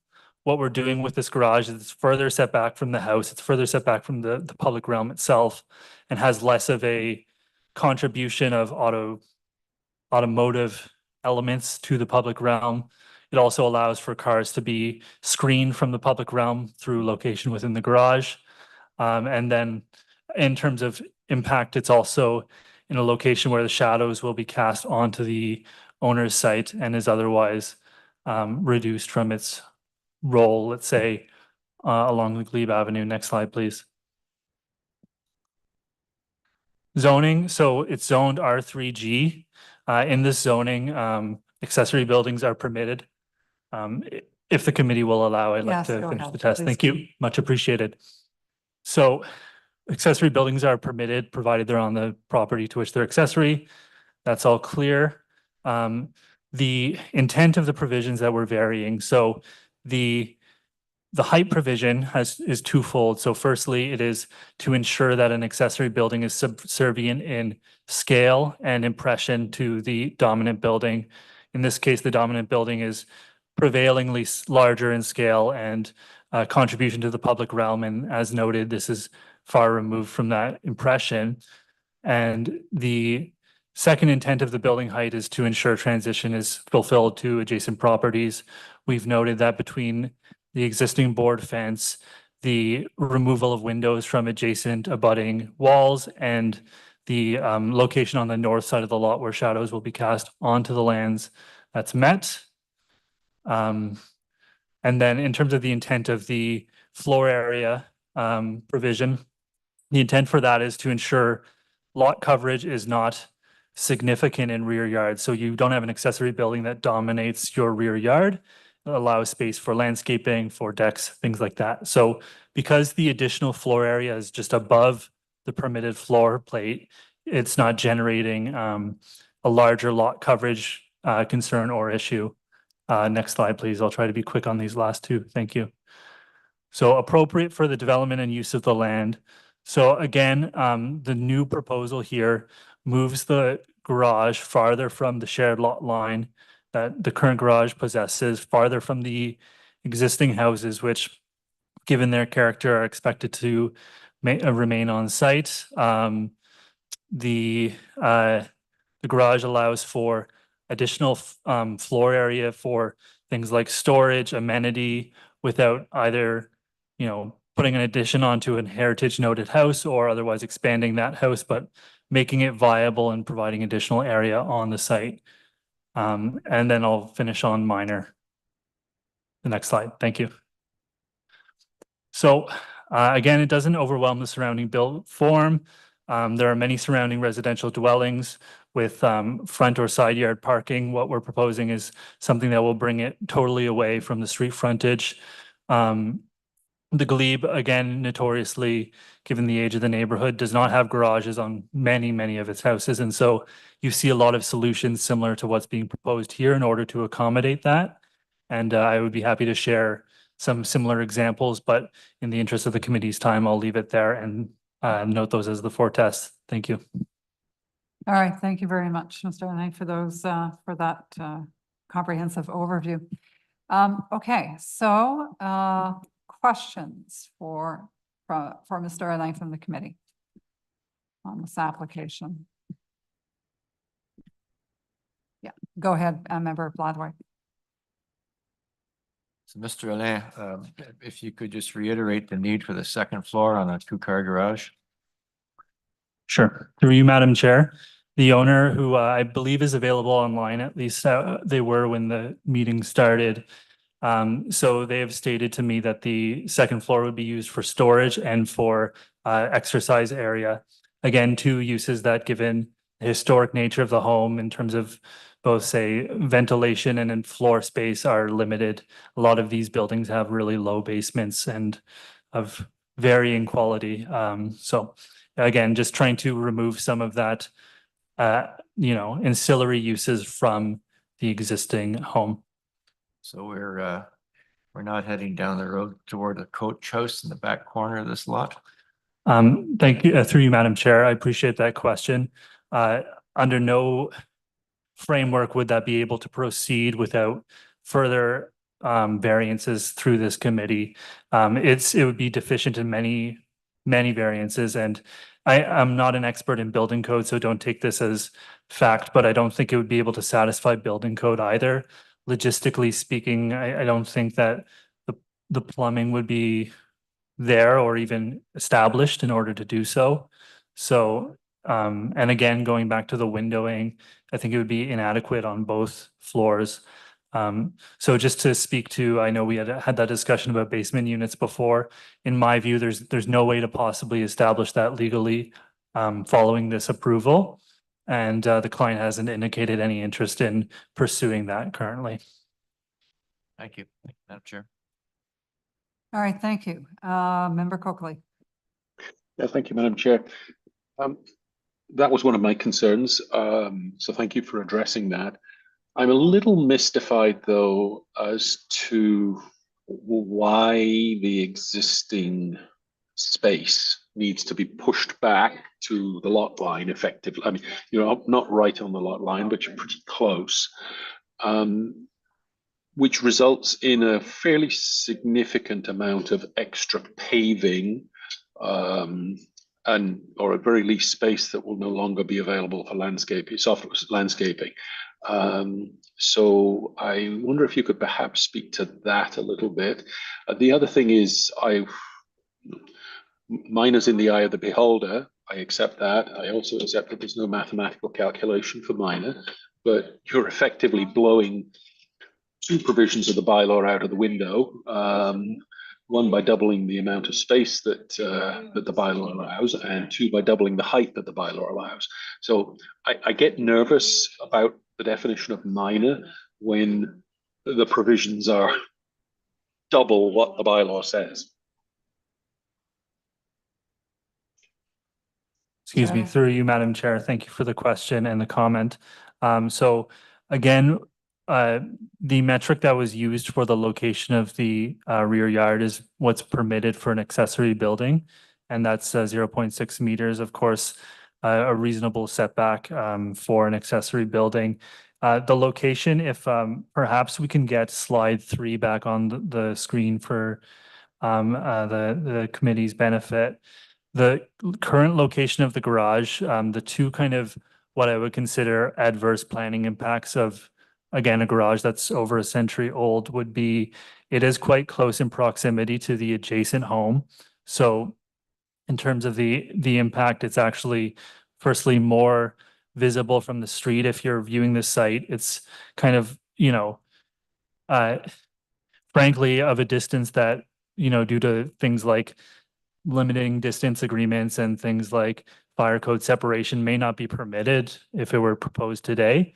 So again, it just kind of reads to be shallow. So I feel in doing this, they're actually providing more space. They're locating the garage, the net furthest away from, say, all the abutting lots, in putting it in this location in the rear yard.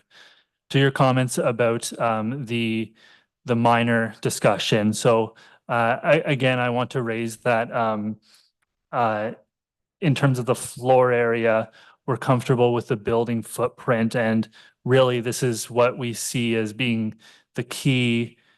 And again, I would defer to staff if you wanted their opinion on this, because I don't mean to speak in turn on their behalf, but the floor area being the dominating factor in terms of avoiding over coverage of a lot and removing that availability for space and amenity.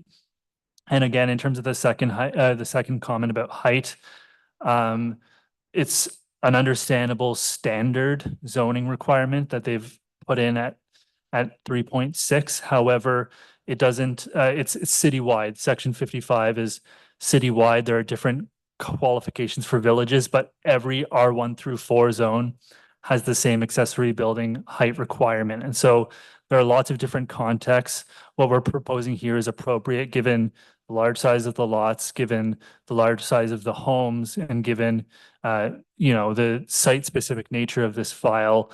Is 5.63 appropriate citywide? Certainly, I wouldn't think that that would be an appropriate way to approach this. However, in terms of minor, in the committee's basis, it meets the official plan's intent, it meets the zoning bylaws intent in my view, and the remaining two tests in basically fulfilling that. And yeah, I will leave it there, but if you want to discuss further, I'm available. All right, any follow on, Member Coakley? Okay, thank you. All right, not seeing any more questions from the panel. With that, then, no one on my list for this this application, so I'll make a general call out. Anyone in the audience or online like to speak to this application?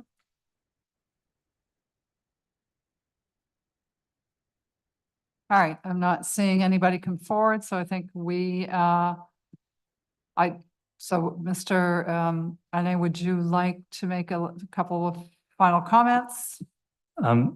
Thank you, Madam Chair. The committee's been very patient with me speaking, and I know there's still items on the agenda left, so I'll keep it short. And I just, in going through your list, it reminded me of two things I want to briefly cover. So the first, and they're related, I suppose. So there was a written in comment from the Reeds, who are adjacent landowners, and I had submitted to the committee a response to their comments, just itemizing. They had some questions about grading, which will be resolved by the condition for a grading plan, which we're comfortable with.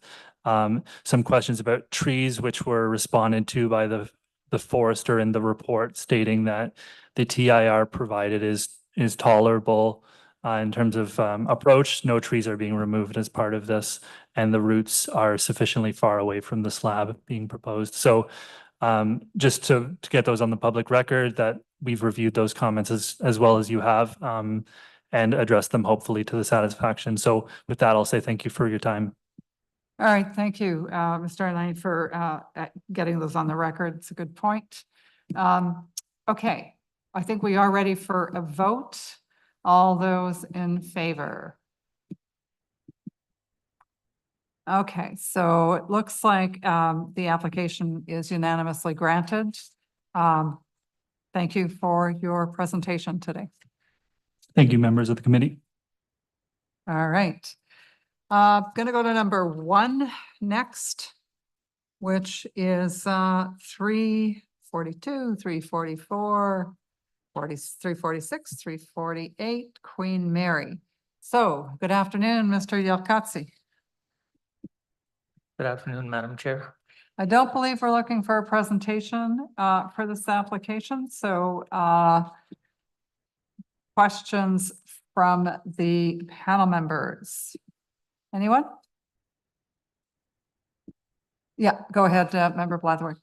Mr. Jelkatsi, there's no site plan requirement for this proposal, is there? Excuse me. There's no site plan requirement for this proposal? No, Mr. Chair, no, Madam Chair. The reason why there's not a site plan requirement for this is that there are 4 existing lots, and each lot will have 2 townhouses on it. And each townhouse will have 1 primary unit and 2 additional units, making a total of 6 on each lot. which does not trigger site plan requirement. There's no, you're not providing parking because that's not required either. Correct, Madam Chair. And I'm just wondering, I'm looking at the site plan. Garbage storage, that kind of thing, which is normally picked up by site plan. Have you accommodated? Yes, Madam their Chair. needs? I've spoken, so there are a number of issues that came up, one from the community association and number two from the tree report, where we're in full agreement with both the community association and with the arborist with the city. Number one, that the trees that were proposed as part of the planting plan aren't adequate. Number two, that the community association identified that on the planting plan, there are only 5 trees, and on the site plan, there are 8, and there will be 8.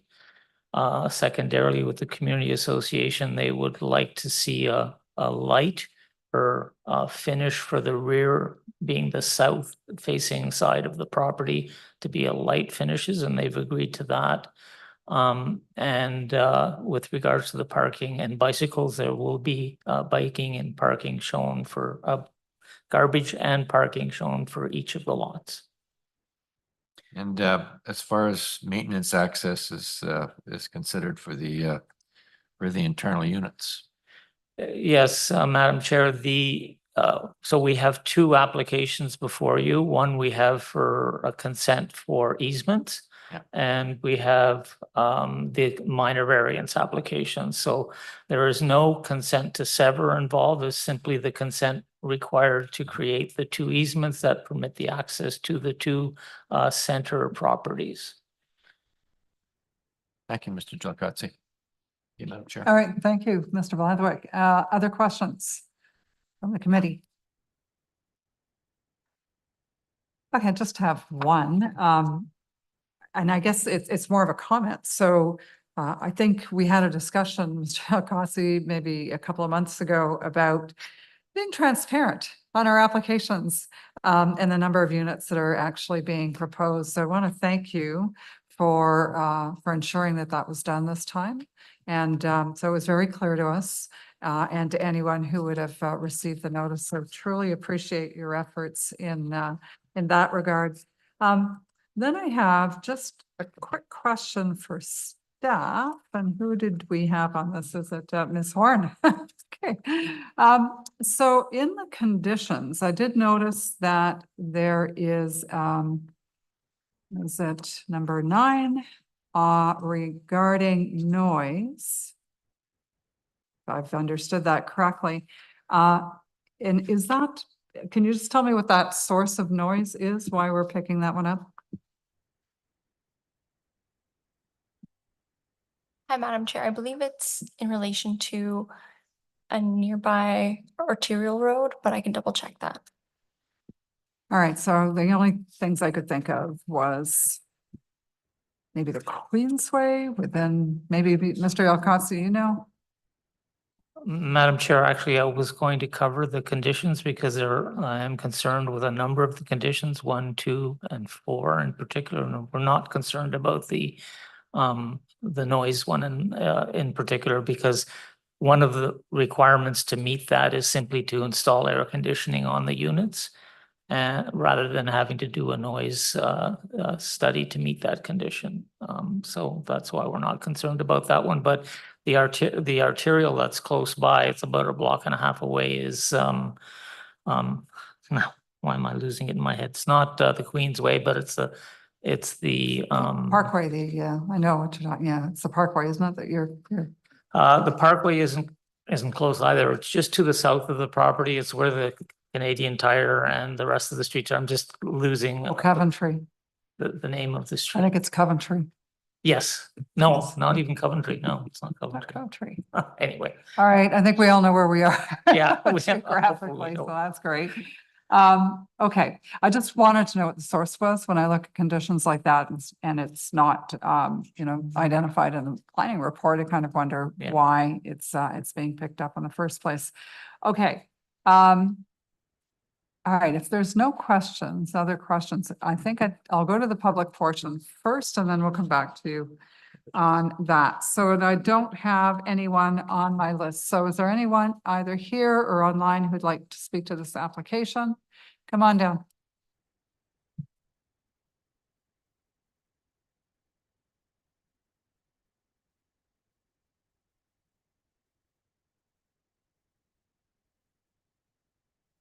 Well, good afternoon, and because you're not on my list, I'm going to need both your names and both your municipal addresses. Okay, so my name is Julie Bailed, Baelde, and this is Richard Seguin, Seguin. We are the property owners of 340 Queen Mary, which is the building just to the west of 342.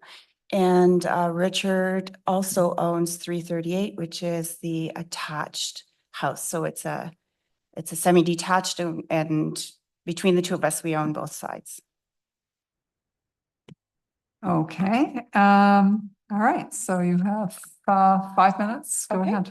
Okay, so first of all, we have a couple questions. We have no problem with the rear setback. We're wondering if there's any intention of moving the 342, 344 building forward at all, because our front yard is not getting enough light as it is.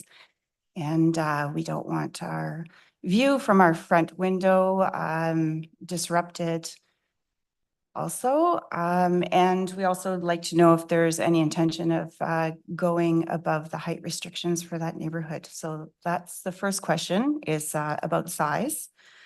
We'd also like to know for the pedestrian easements, we're assuming there'll be one along our driveway. We'd like to know how wide that's going to be and how close that's going to be to the lot line. And we do have concerns about parking. The street right now has many cars parked on it as it is. We recently, well, 6 years ago, renovated the two dwellings that we own and the apartments that we added to the lower levels of our houses. Our tenants have to apply for permits for street parking. And so we'd like to know if there's actually enough room on the street to allow permits for 24 more units. We're concerned about how many more residents are going to be living in the neighborhood, producing garbage, parking on the streets. We have no problem with the neighborhood being embellished or improved, but we just like to make sure that it's not going to end up being a big encroachment. And also we'd like to know once the building plans have been submitted, I don't know if they have or not, if we will have a chance to see those plans, because we would like to make sure that the glazing on the side of the building that faces ours is not going to be installed in such a way that the new tenants and or owners can see into our living room. Okay, are you speaking for the both of you? Yeah. I also have one concern, is that in regards to the neighborhood that we're in right now on Queen Mary Street, basically there's no townhouses right now. They're all either single units or semi-detached. I don't have any problems embellishing the neighborhood, but I don't see how 8 townhouses would fit in the middle of single detached house or semi-detached houses. 8 is a lot for those 2 lots. Well, 4 lots. On 4 lots, I think that's a lot, because there won't be, and I can't see having any green space left too much, either in the back or in the front, the way that they're going to be building them. I wouldn't have any objections maybe going 6 instead of 8, but if we look at the neighborhood right now, it's not really going to be matching the rest of the houses that are in that neighborhood. Okay, is that, we've got all of you? Yeah, I think at this point, that's all we have. All right, so we're going to address these sort of one by one, and I'd like to start with the housing typology. So working on that one first, I need to hear from Ms. Horn, our staff planner, to tell us what the range of permitted residential unit types are for this zone, which I believe is, what are we talking about? Yeah, R4 UC with an exception. Can you tell us what the range of unit typologies are? Thank you, Madam Chair. I believe it's a range of single detached to low-rise apartments in the R4UC zone. All right, okay, so what's being proposed is very much in keeping with the typology permitted under the zoning bylaw. Okay, so so you're gonna see more of this because in intensification, yeah, we're seeing a lot of applications that exactly this kind of thing is being brought forward. Okay, so to talk about the glazing on the buildings. So I don't believe that there's any variance required for any glazing. Actually, I'm going to look to you, Mr. Yelkotsi, to maybe comment on that, but I don't think there's anything here for us to do. To you, Madam Chair, the buildings fully comply with all other aspects of the zoning bylaw, which includes glazing, setbacks, front yard setback, other than the minor variances that we've requested. There has been an attempt made, though, in terms of the design of the units, so that the ends of the units don't have living spaces that look over the neighboring properties. The front yard setback is significantly less than what is current with these properties in this neighborhood in general. And in this spot in particular, it's you'll see that those existing buildings are set back further than what the requirement is under the zoning bylaw. And in terms of townhouses, they're actually on Queen Mary, just the next block over, there's a set of 4 townhouses. And then in the neighborhood in general, there's a total of, and we can put it up on the slide if you want to see it, but 1, 2, 3, 4, 5, 6, 7, 8 groups of townhouses. They are not 8, but they are all 4s. Okay, no, we have that information, Mr. Yelkotsi, so thank you. Okay, so they're saying it actually meets that. Just in terms of consultation, though, Mr. Yelkotsi, can you tell us a little bit about how much consultation there was with the neighbors on this? I relied on my clients. My clients are 2 people who have been doing work in this neighborhood. We did connect with the community association, as you are aware.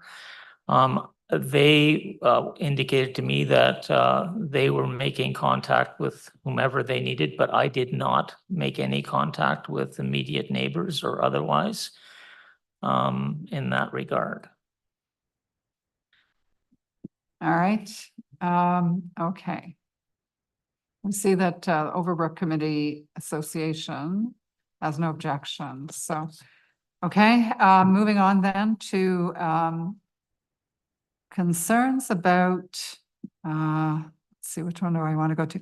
The pedestrian easements. So the pedestrian easements, if I've understood this correctly, are completely contained within your own property. Is that correct?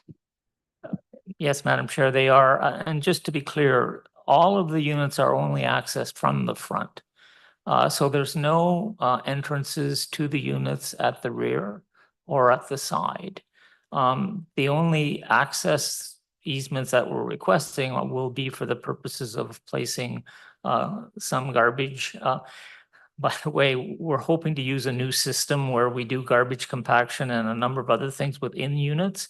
I've been working with my clients on that because it can reduce the amount of garbage the city has to deal with, particularly with these kinds of infill projects. And similarly, we are actually designing spaces in the units for the bicycles.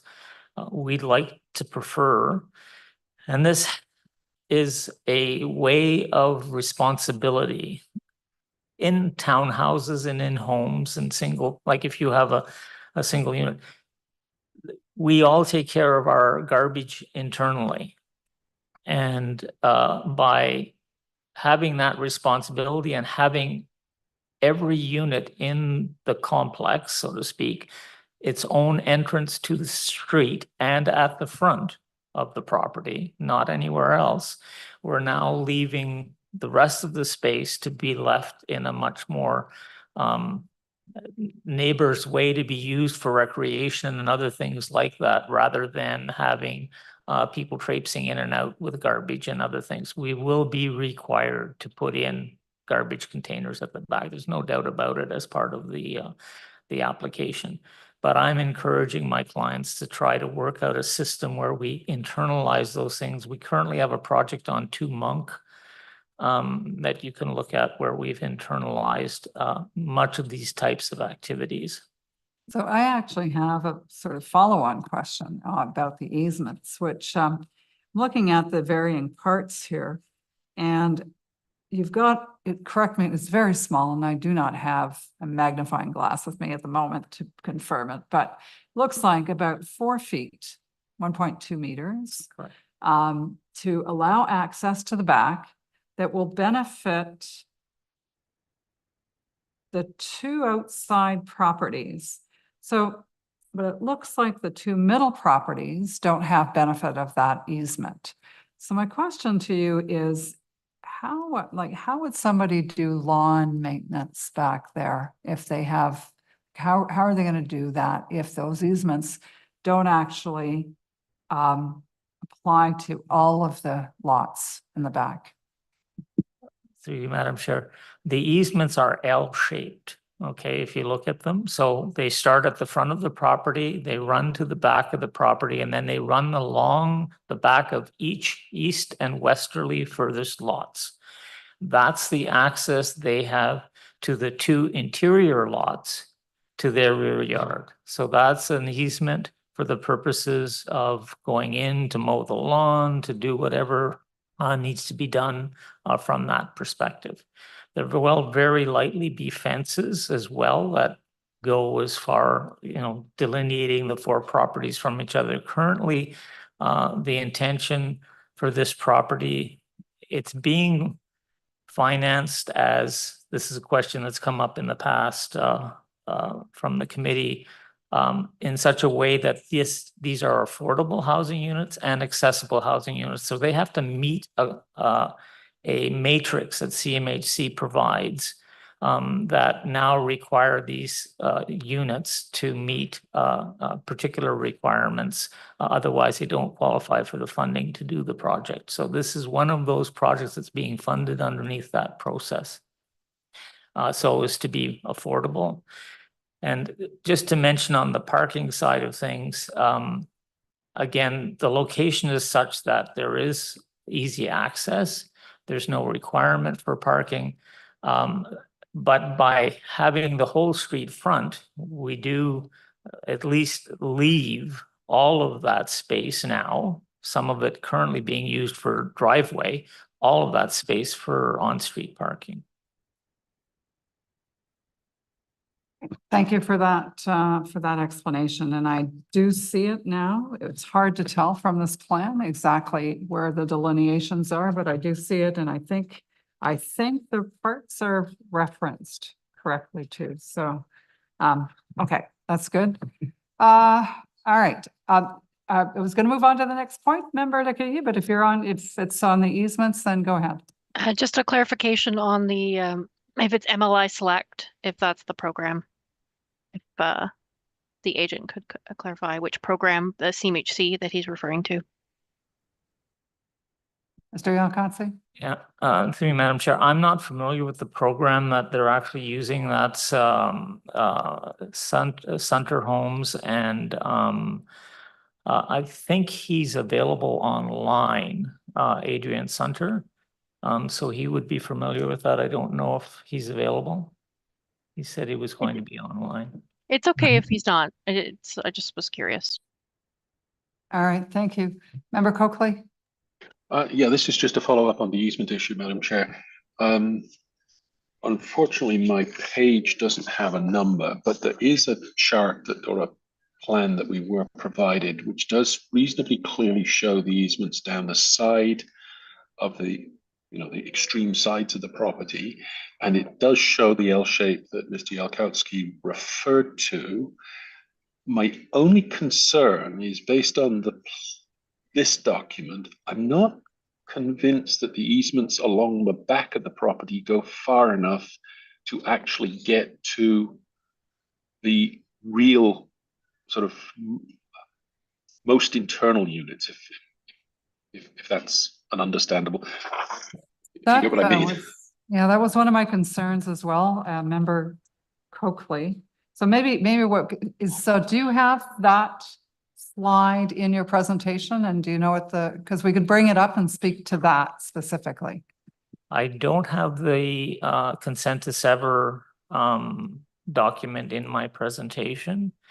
We do have the survey that indicates not consent to sever, excuse me, the consent for easement.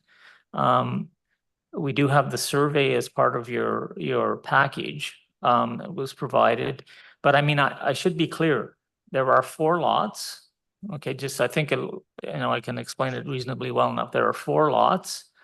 There are 2 interior lots, right? They have 4 units, 2 units on each, two townhouses on each. The reason why the easement does not extend to those lots is because the easement only has to extend to the edge of that lot. Okay, and that's why it doesn't extend past. I understand, and I had the same thought. Why isn't it continuous? And the reality is, it's like you say, it's because the L ends at the doorstep of the one interior lot, and on the other side, the same is true. So as long as the paperwork allows the 2 interior lots to be benefiting owners to those parts that form the pedestrian easements, we're okay. And I think I did see that. So Madam Chair, if you look at 2 consents that I requested, are 2 consents to permit exactly that over the parts in favor of the 2 interior lots. Yeah. Member Coakley, does that resonate with you, or more have? It does, and logically it makes sense. I understand what you're saying. I'm just having a little bit of difficulty mapping that onto the rather hard to read document that was in our package. And so, if you tell me that you got it right, I'm willing to accept that. Yes, No, we do have it. Okay, so can we zoom in on that a little bit? That'd be great, thanks.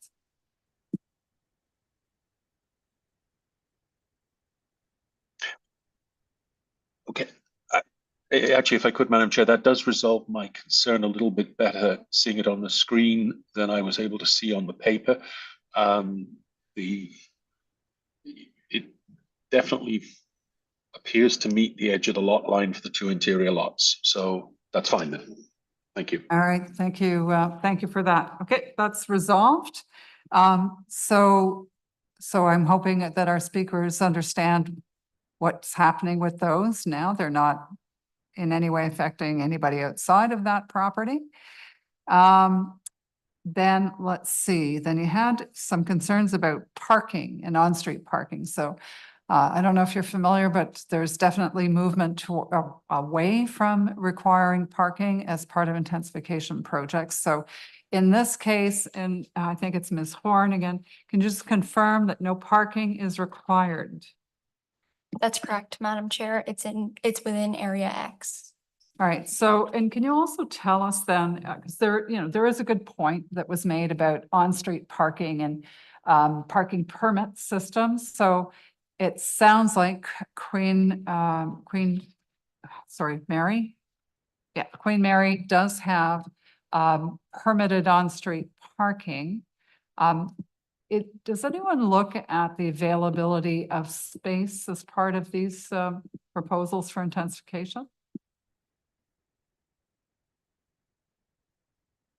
Thank you, Madam Chair. I would have to check with somebody from our transportation team about that. Okay, but transportation was circulated the application. They didn't have any concerns with regards to that? That's correct. But I'm not sure if it's something that they review. Okay, I'm not sure how that works. Maybe Member Blatherwick, I know you have some experience with that. Go ahead. Thank you, Madam Chair. I'm familiar what happens in the Golden Triangle. It's probably the same in this part of Overbrook, but there'll be X number of permits issued for a block base. And when they're gone, you can't get one. So if there's, say for argument, there's 20 permits issued for this block, and there's 20 people with a permit, then you're not going to be able to get a permit until somebody gives up their permit. Okay, That's how so that's generally how they allocate. The unfortunate thing in this situation is that the city is going to zero parking and households own cars. And quite frankly, where are they all going to go? And you have a valid point, but we can't do anything about it because we're not dealing with that because it's not an issue before us, unfortunately.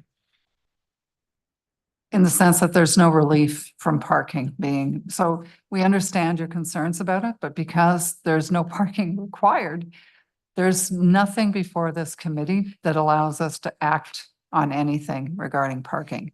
So, okay, and then I think the last one, if I've gotten these right, had to do with the overall size and the setback. So were you looking for the units to be pushed more to the, towards the street? I just need to understand that one a little bit better. We just wanted reassurance that they would not be pulled more towards the street, that they would be where they are now or further back. They're actually offset at the moment. The 342, 344 is offset from 46 and 48. So we just wanted reassurance that 42 and 44 is not going to move forward at all. All right, so Mr. Alcatse, looking for you to confirm.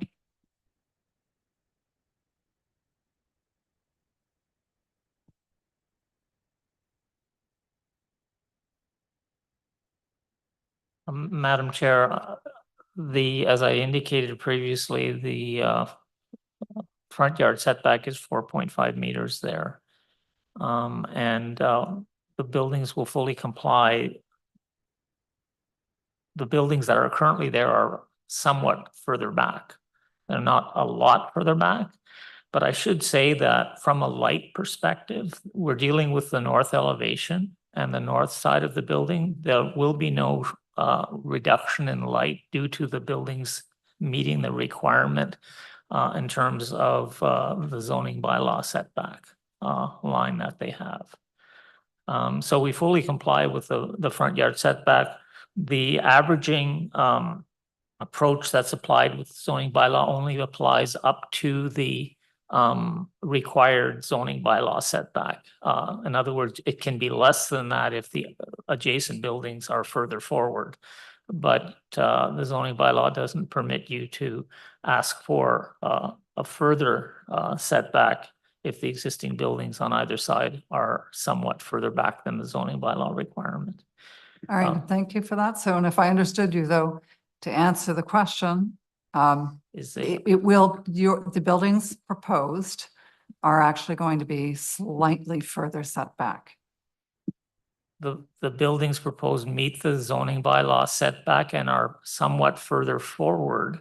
I don't know the exact number, further forward than the existing semi-detached buildings that are there currently. Okay, all right, that's what I really wanted to get at. Okay, so yes, they are north facing buildings, but in the morning, like the east, so we're talking, they're developing the building directly to the east of us. And in the morning, the sun does shine right down on the front of the yard. And we already do have issues keeping our yard green because of the minimum amount of sun that is coming down onto our front yard from the east in the morning. So our concern is if that building gets moved forward, then it's casting more shade than our soft landscaping. We are endeavoring to beautify the community as well. We've been working a long time to do that, and we would like to be able to continue to do that. So I think what we've heard from the applicant is that the proposed buildings will be slightly forward, but still completely in keeping with the zoning bylaw. There is no minor variance to address that setback, the setback that's being proposed. So I just wanted to be clear on that. I see Member Coakley has his hand up. Go ahead, please. No, simply, Madam Chair, I think Ms. O'Connell was trying to provide some more information, probably on the parking issue, because she did have, like, she'd gone on visibly online and had her hand up at one point. So I think, but it was in when we were discussing the parking issue. So I think that may be what she wanted. But in some respects, it's a very similar situation. I think that the residents are raising some very legitimate concerns, but the proposal before us in those regards is completely compliant, or appears at any rate to be completely compliant with the bylaw. In which case, as you've said, that leaves us very little room to maneuver. All right, thank you. And I had seen Ms. O'Connell, and I meant to get back to you. So is this on the parking, Ms. O'Connell? It is, and I took thank you, Member Coakley, for pointing it out. Ms. Horn was going to raise the point, so we had some discussion on the back front, and she was going to re-raise it, so that's hence I lowered my hand. But it was just to point out, and you may have been intending to have this discussion regarding the conditions, but Ms. Horn has put a condition reflecting the parking situation on the property and a notice on title to potential future owners, which is not something we do in every situation, but just to reflect the parking situation in this respect to advise future owners. Perfect. Thank you very much for that. Okay. Is this something though, Ms. O'Connell, we can expect to maybe see more frequently going forward, because we are seeing more and more applications of higher density? It's a good question. We've had some discussion about under what circumstances we would require that notice on title. In this case, we already are seeking a development agreement with a notice on title related to the noise provision. And so it's not anticipated to be extremely onerous to add that additional notice on title regarding the lack of parking on the property.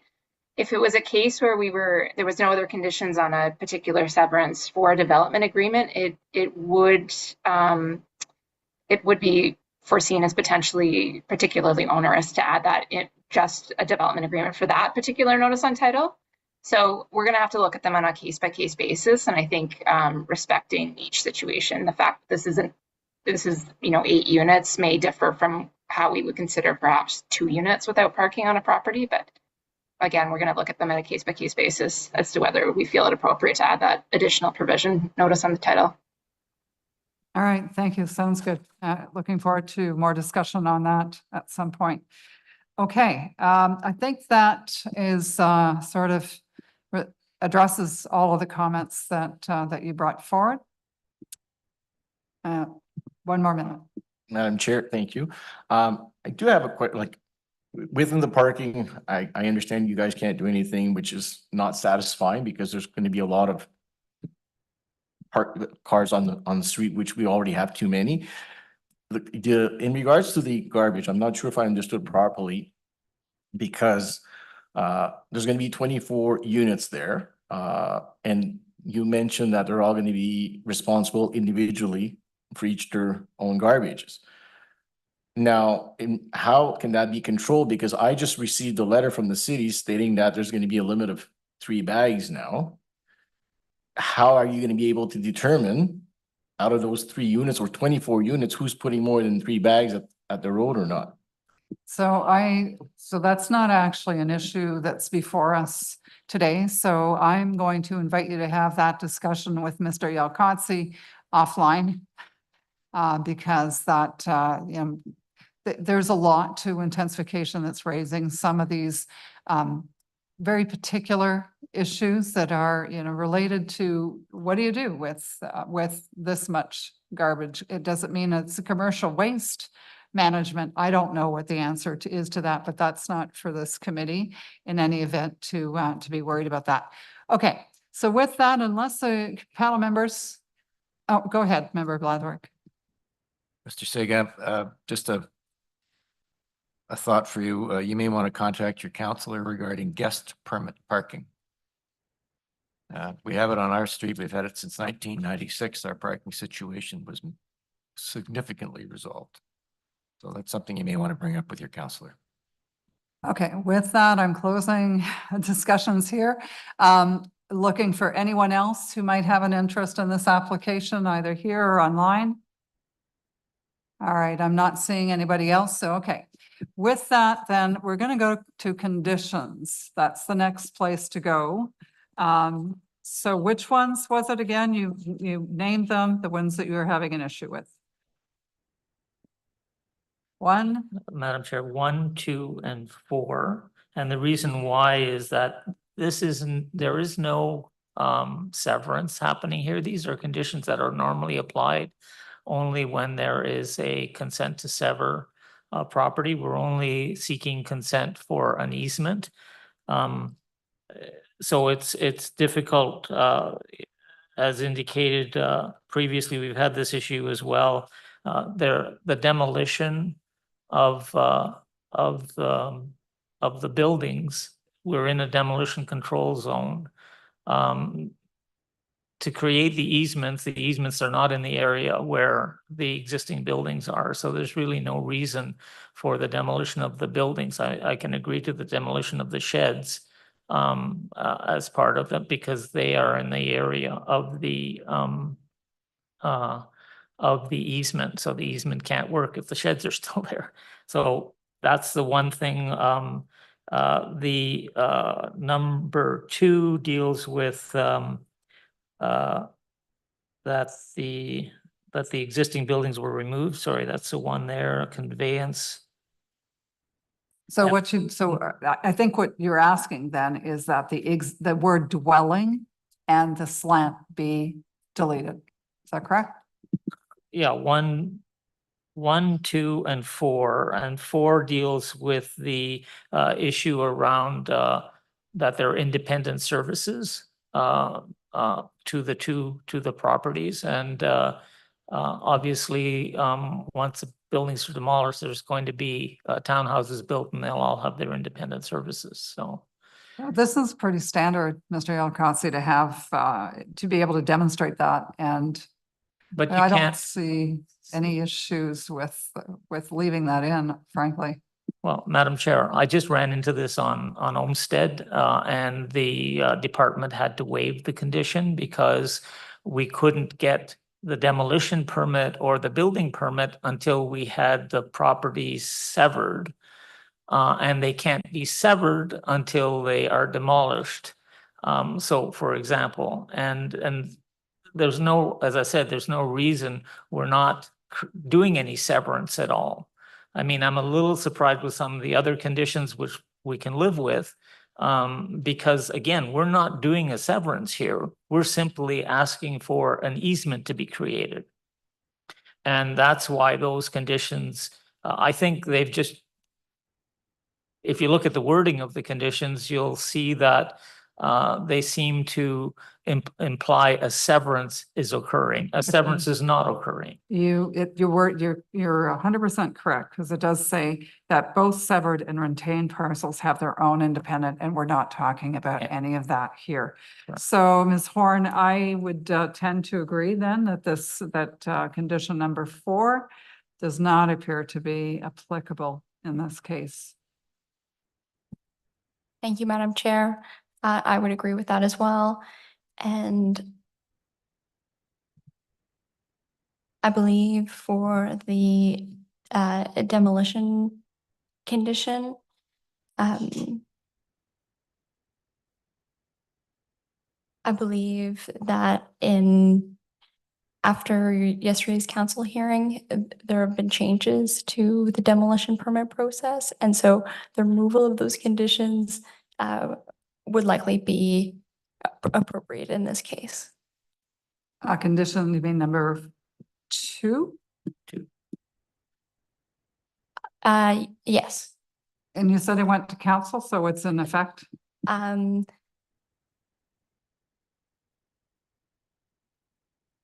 Yes. Sorry, I'm not sure if it's in effect. Oh, okay, it is. I just received confirmation that it is in effect. All right, thank you. Ms. O'Connell. I don't want to speak for Ms. Horn, but and this wasn't an application that I reviewed, but I don't think Mr. Dalkotsky is wrong in the fact that we were reviewing this in relation to potentially a standard severance as opposed to an easement. We will collect cash in lieu of parkland. We usually seek to catch it at the earliest possible opportunity. So if it's not a condition of the severance, it will be captured as part of the building permits process. So it's not a huge deal to remove that cash in lieu of parkland condition. On the second one, Ms. Horn is correctly responding to, there's a report that I authored that went to committee and council this morning, that hopefully was passed by council. It was on the consent agenda, that was making an amendment to the demolition control bylaw to address, there was a chicken and egg scenario related to severance applications. So Mr. Dalkotsky, if he wants to refer to the council decision, it should make the clearing of that condition for the removal of buildings a lot simpler in the future to address that situation. But regardless, I don't think we have an issue with that condition being removed, seeing as the request is for an easement and not for the actual severance of the properties themselves, the creation of those lots. Okay, well, thank you very much for that. I think this is all, well, it's news to me.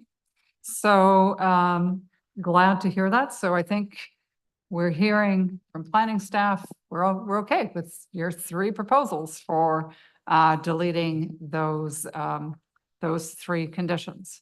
Anything else? No, Madam Chair, thank you. All right. Okay. With that, then we're going to give you 2 minutes to recap on your application, closing comments before we vote. Thank you, Madam Chair. Just as a note, number one, we appreciate the support of the Community Association. It's not usual when we have a project coming forward with townhouses and multi units in those townhouses. And we definitely appreciate the recognition of the bedroom count and other things like that that have been included in that project. And in the end result, also the benefit from using the program that the federal government has set up to create more affordable and accessible units. I will say that I will be in touch with the 2 of you directly here. We can exchange information. And one other aspect that I didn't mention, we would be doing a fence down either of the sides of the properties as well. So that's all. Thank you, Madam Chair. All right, excellent. Okay, members of the committee, all those in favor? So the application is granted as amended with the conditions. Thank you very much. Thank you, Madam Chair and committee. You've been very patient. All right, no issues. All right, that leaves us 1 application, number 6 for 97 Maclaren, looking for Ms. Simpson.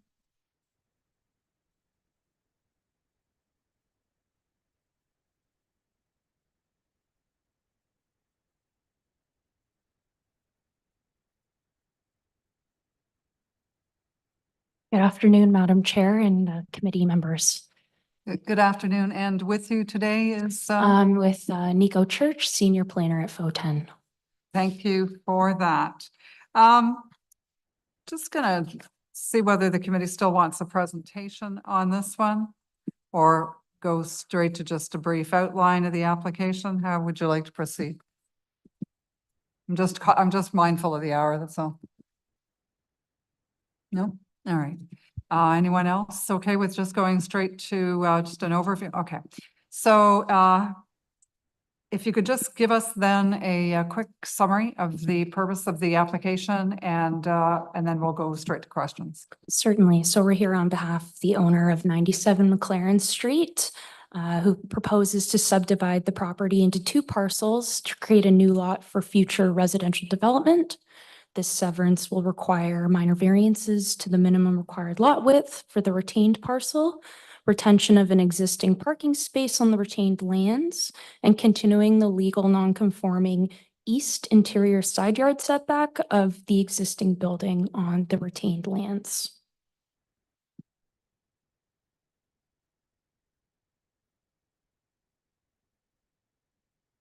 All right, thank you. Questions for either Ms. Simpson or Mr. Church on the application?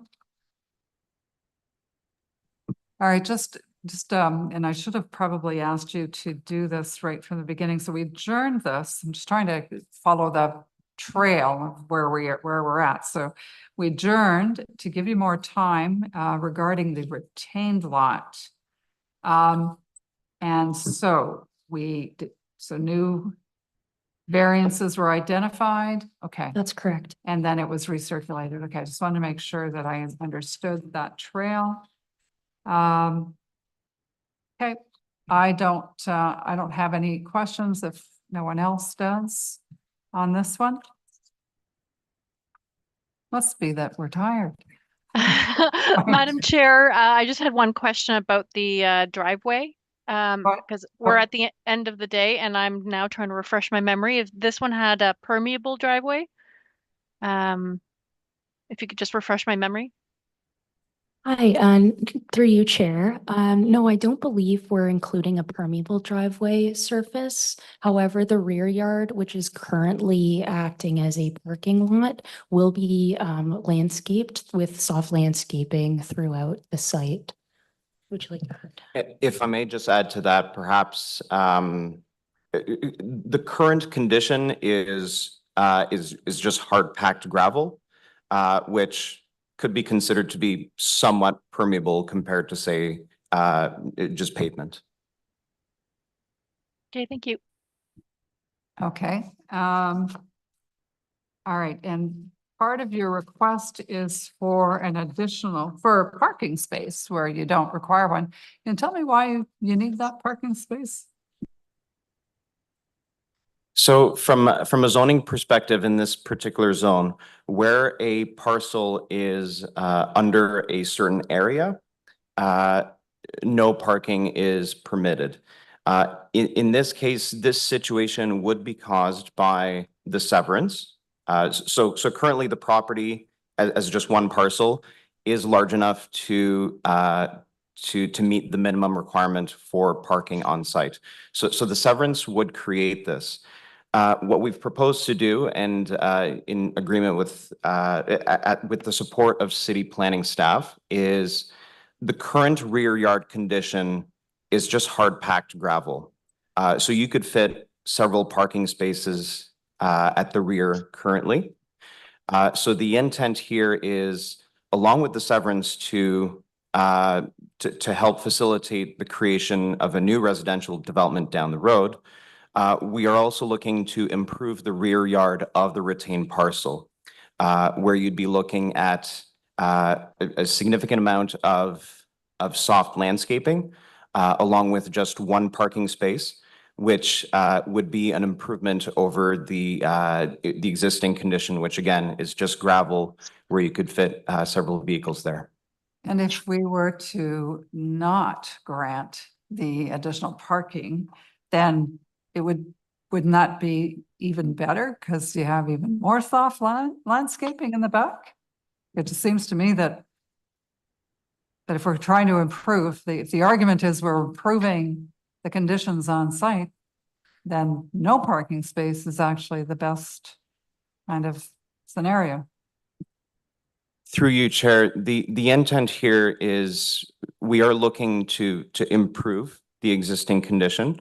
And in even just the previous item that we heard, there have been concerns about parking. So we're looking to manage change again towards the right direction, where there's perhaps less and less reliance on vehicle parking, and it's also it's recognizing the fact that there is an existing tenant that does need a vehicle parking space on site. Obviously, that can change down the road.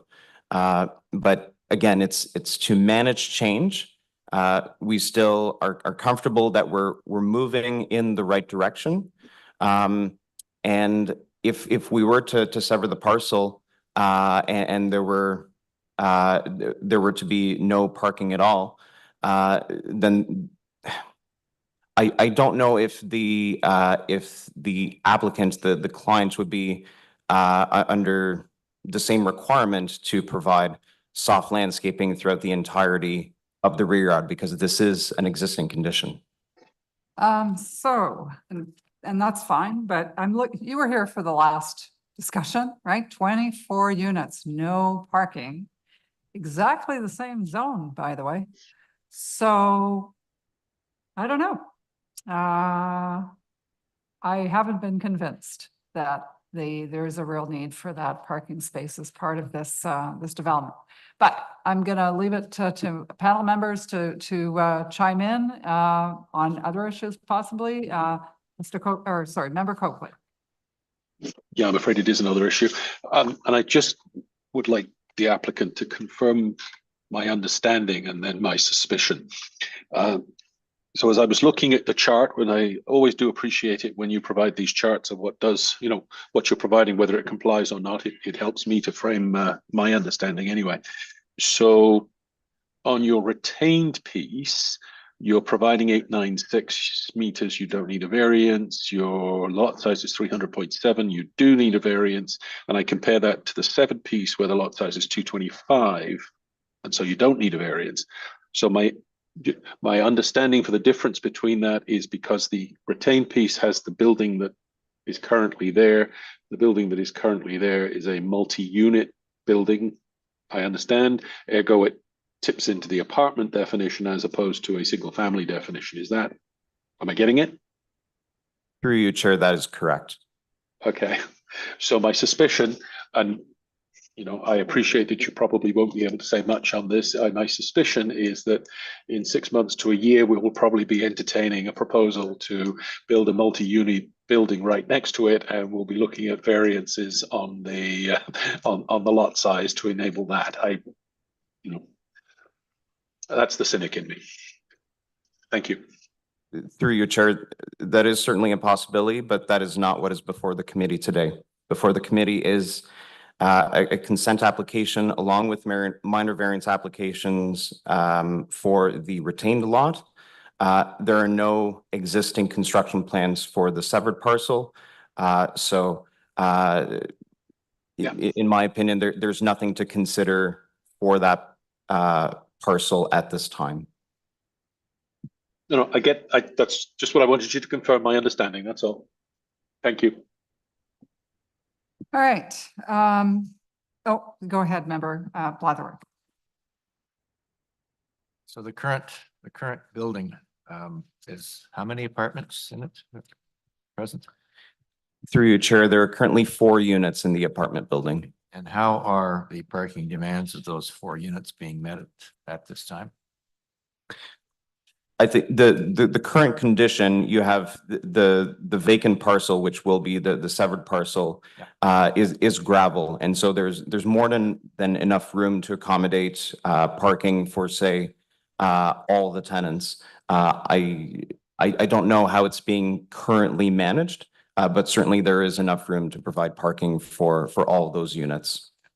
And correct me if I'm wrong, but we're in the Golden Triangle, which means Maclaren Street is a permit parking zone.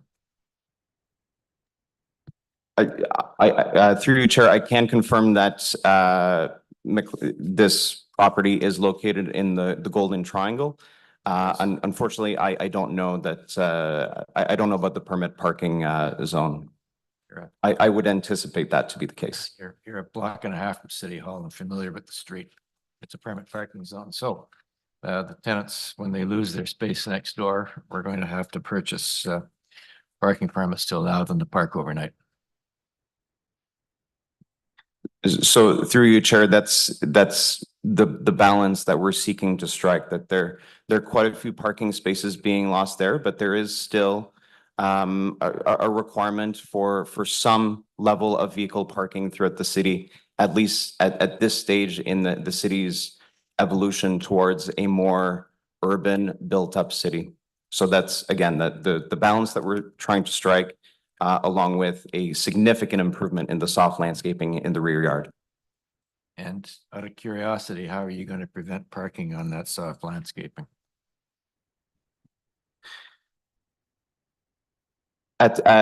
Through you, Chair, at some point, that's a bylaw enforcement matter. At the same time, I do understand that there is a condition asking for a tree planting plan, and that city staff are looking for a tree to be planted in the rear yard of the retained parcel. So that would take away quite a bit of space for illegal parking. It's not just a bylaw issue, it's also a site design issue. That means if you're gonna, if you're gonna protect the soft landscaping you put in vertical measures that prevents vehicles from parking there. Pretty simple. Thank you. All right, any other questions then for either one of our presenters today? Okay, so let's see if we've got anyone on our list, number 6. No, I have no one on my speakers list. So with that, then, is there anyone online? There's no one left in the audience, but anyone left online to speak to this application, either for or against? Not seeing anybody come forward. Okay, so I think at this point then, committee members, we can move to a decision, but before I do that, on this application, there were conditions, I believe. Have you had a chance to look at those conditions and any concerns with any of them? Through your chair, we have had a chance to look at the conditions. For condition 6 in the planning staff report, I do have some qualms about proposing the location of a tree on the severed parcel, since we don't currently have any construction plans. Our client as the applicant as well, we are comfortable and supportive of providing tree planting on that site. We just feel that the condition, the way it's worded, is a bit premature in requiring that at this stage when there are no construction plans for the severed parcel.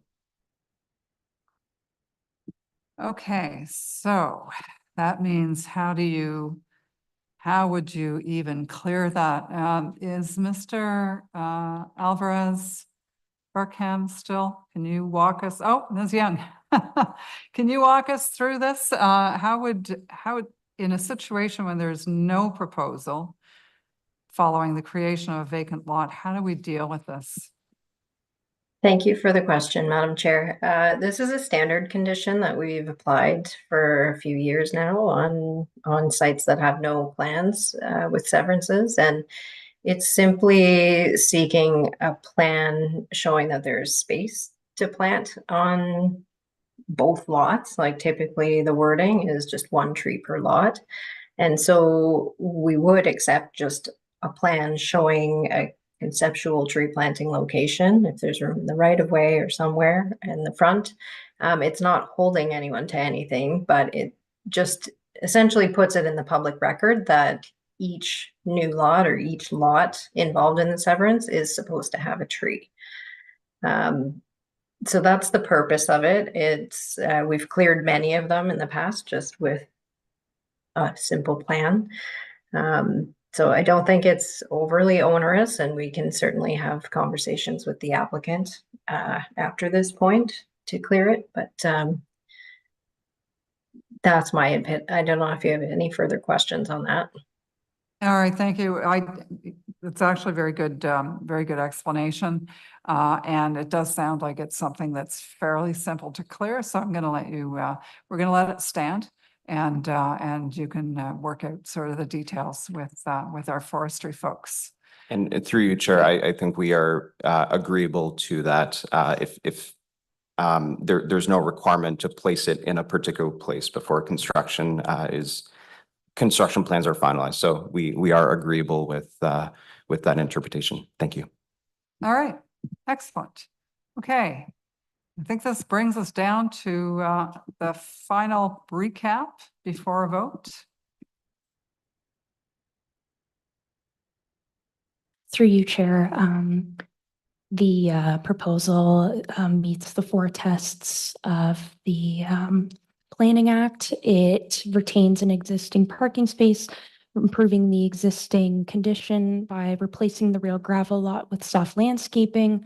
It seeks to regularize the existing condition of the east interior yard setback on the retained parcel. The variances will help make efficient use of the land in a functional layout, helping contribute to the provincial and municipal intensification goals. And it'll maintain existing and permitted built form of the surrounding neighborhood and won't create any unacceptable adverse impacts of abutting properties. Thank you. All right, thanks so much. With that, then I'm going to take it to a vote. Beg your pardon?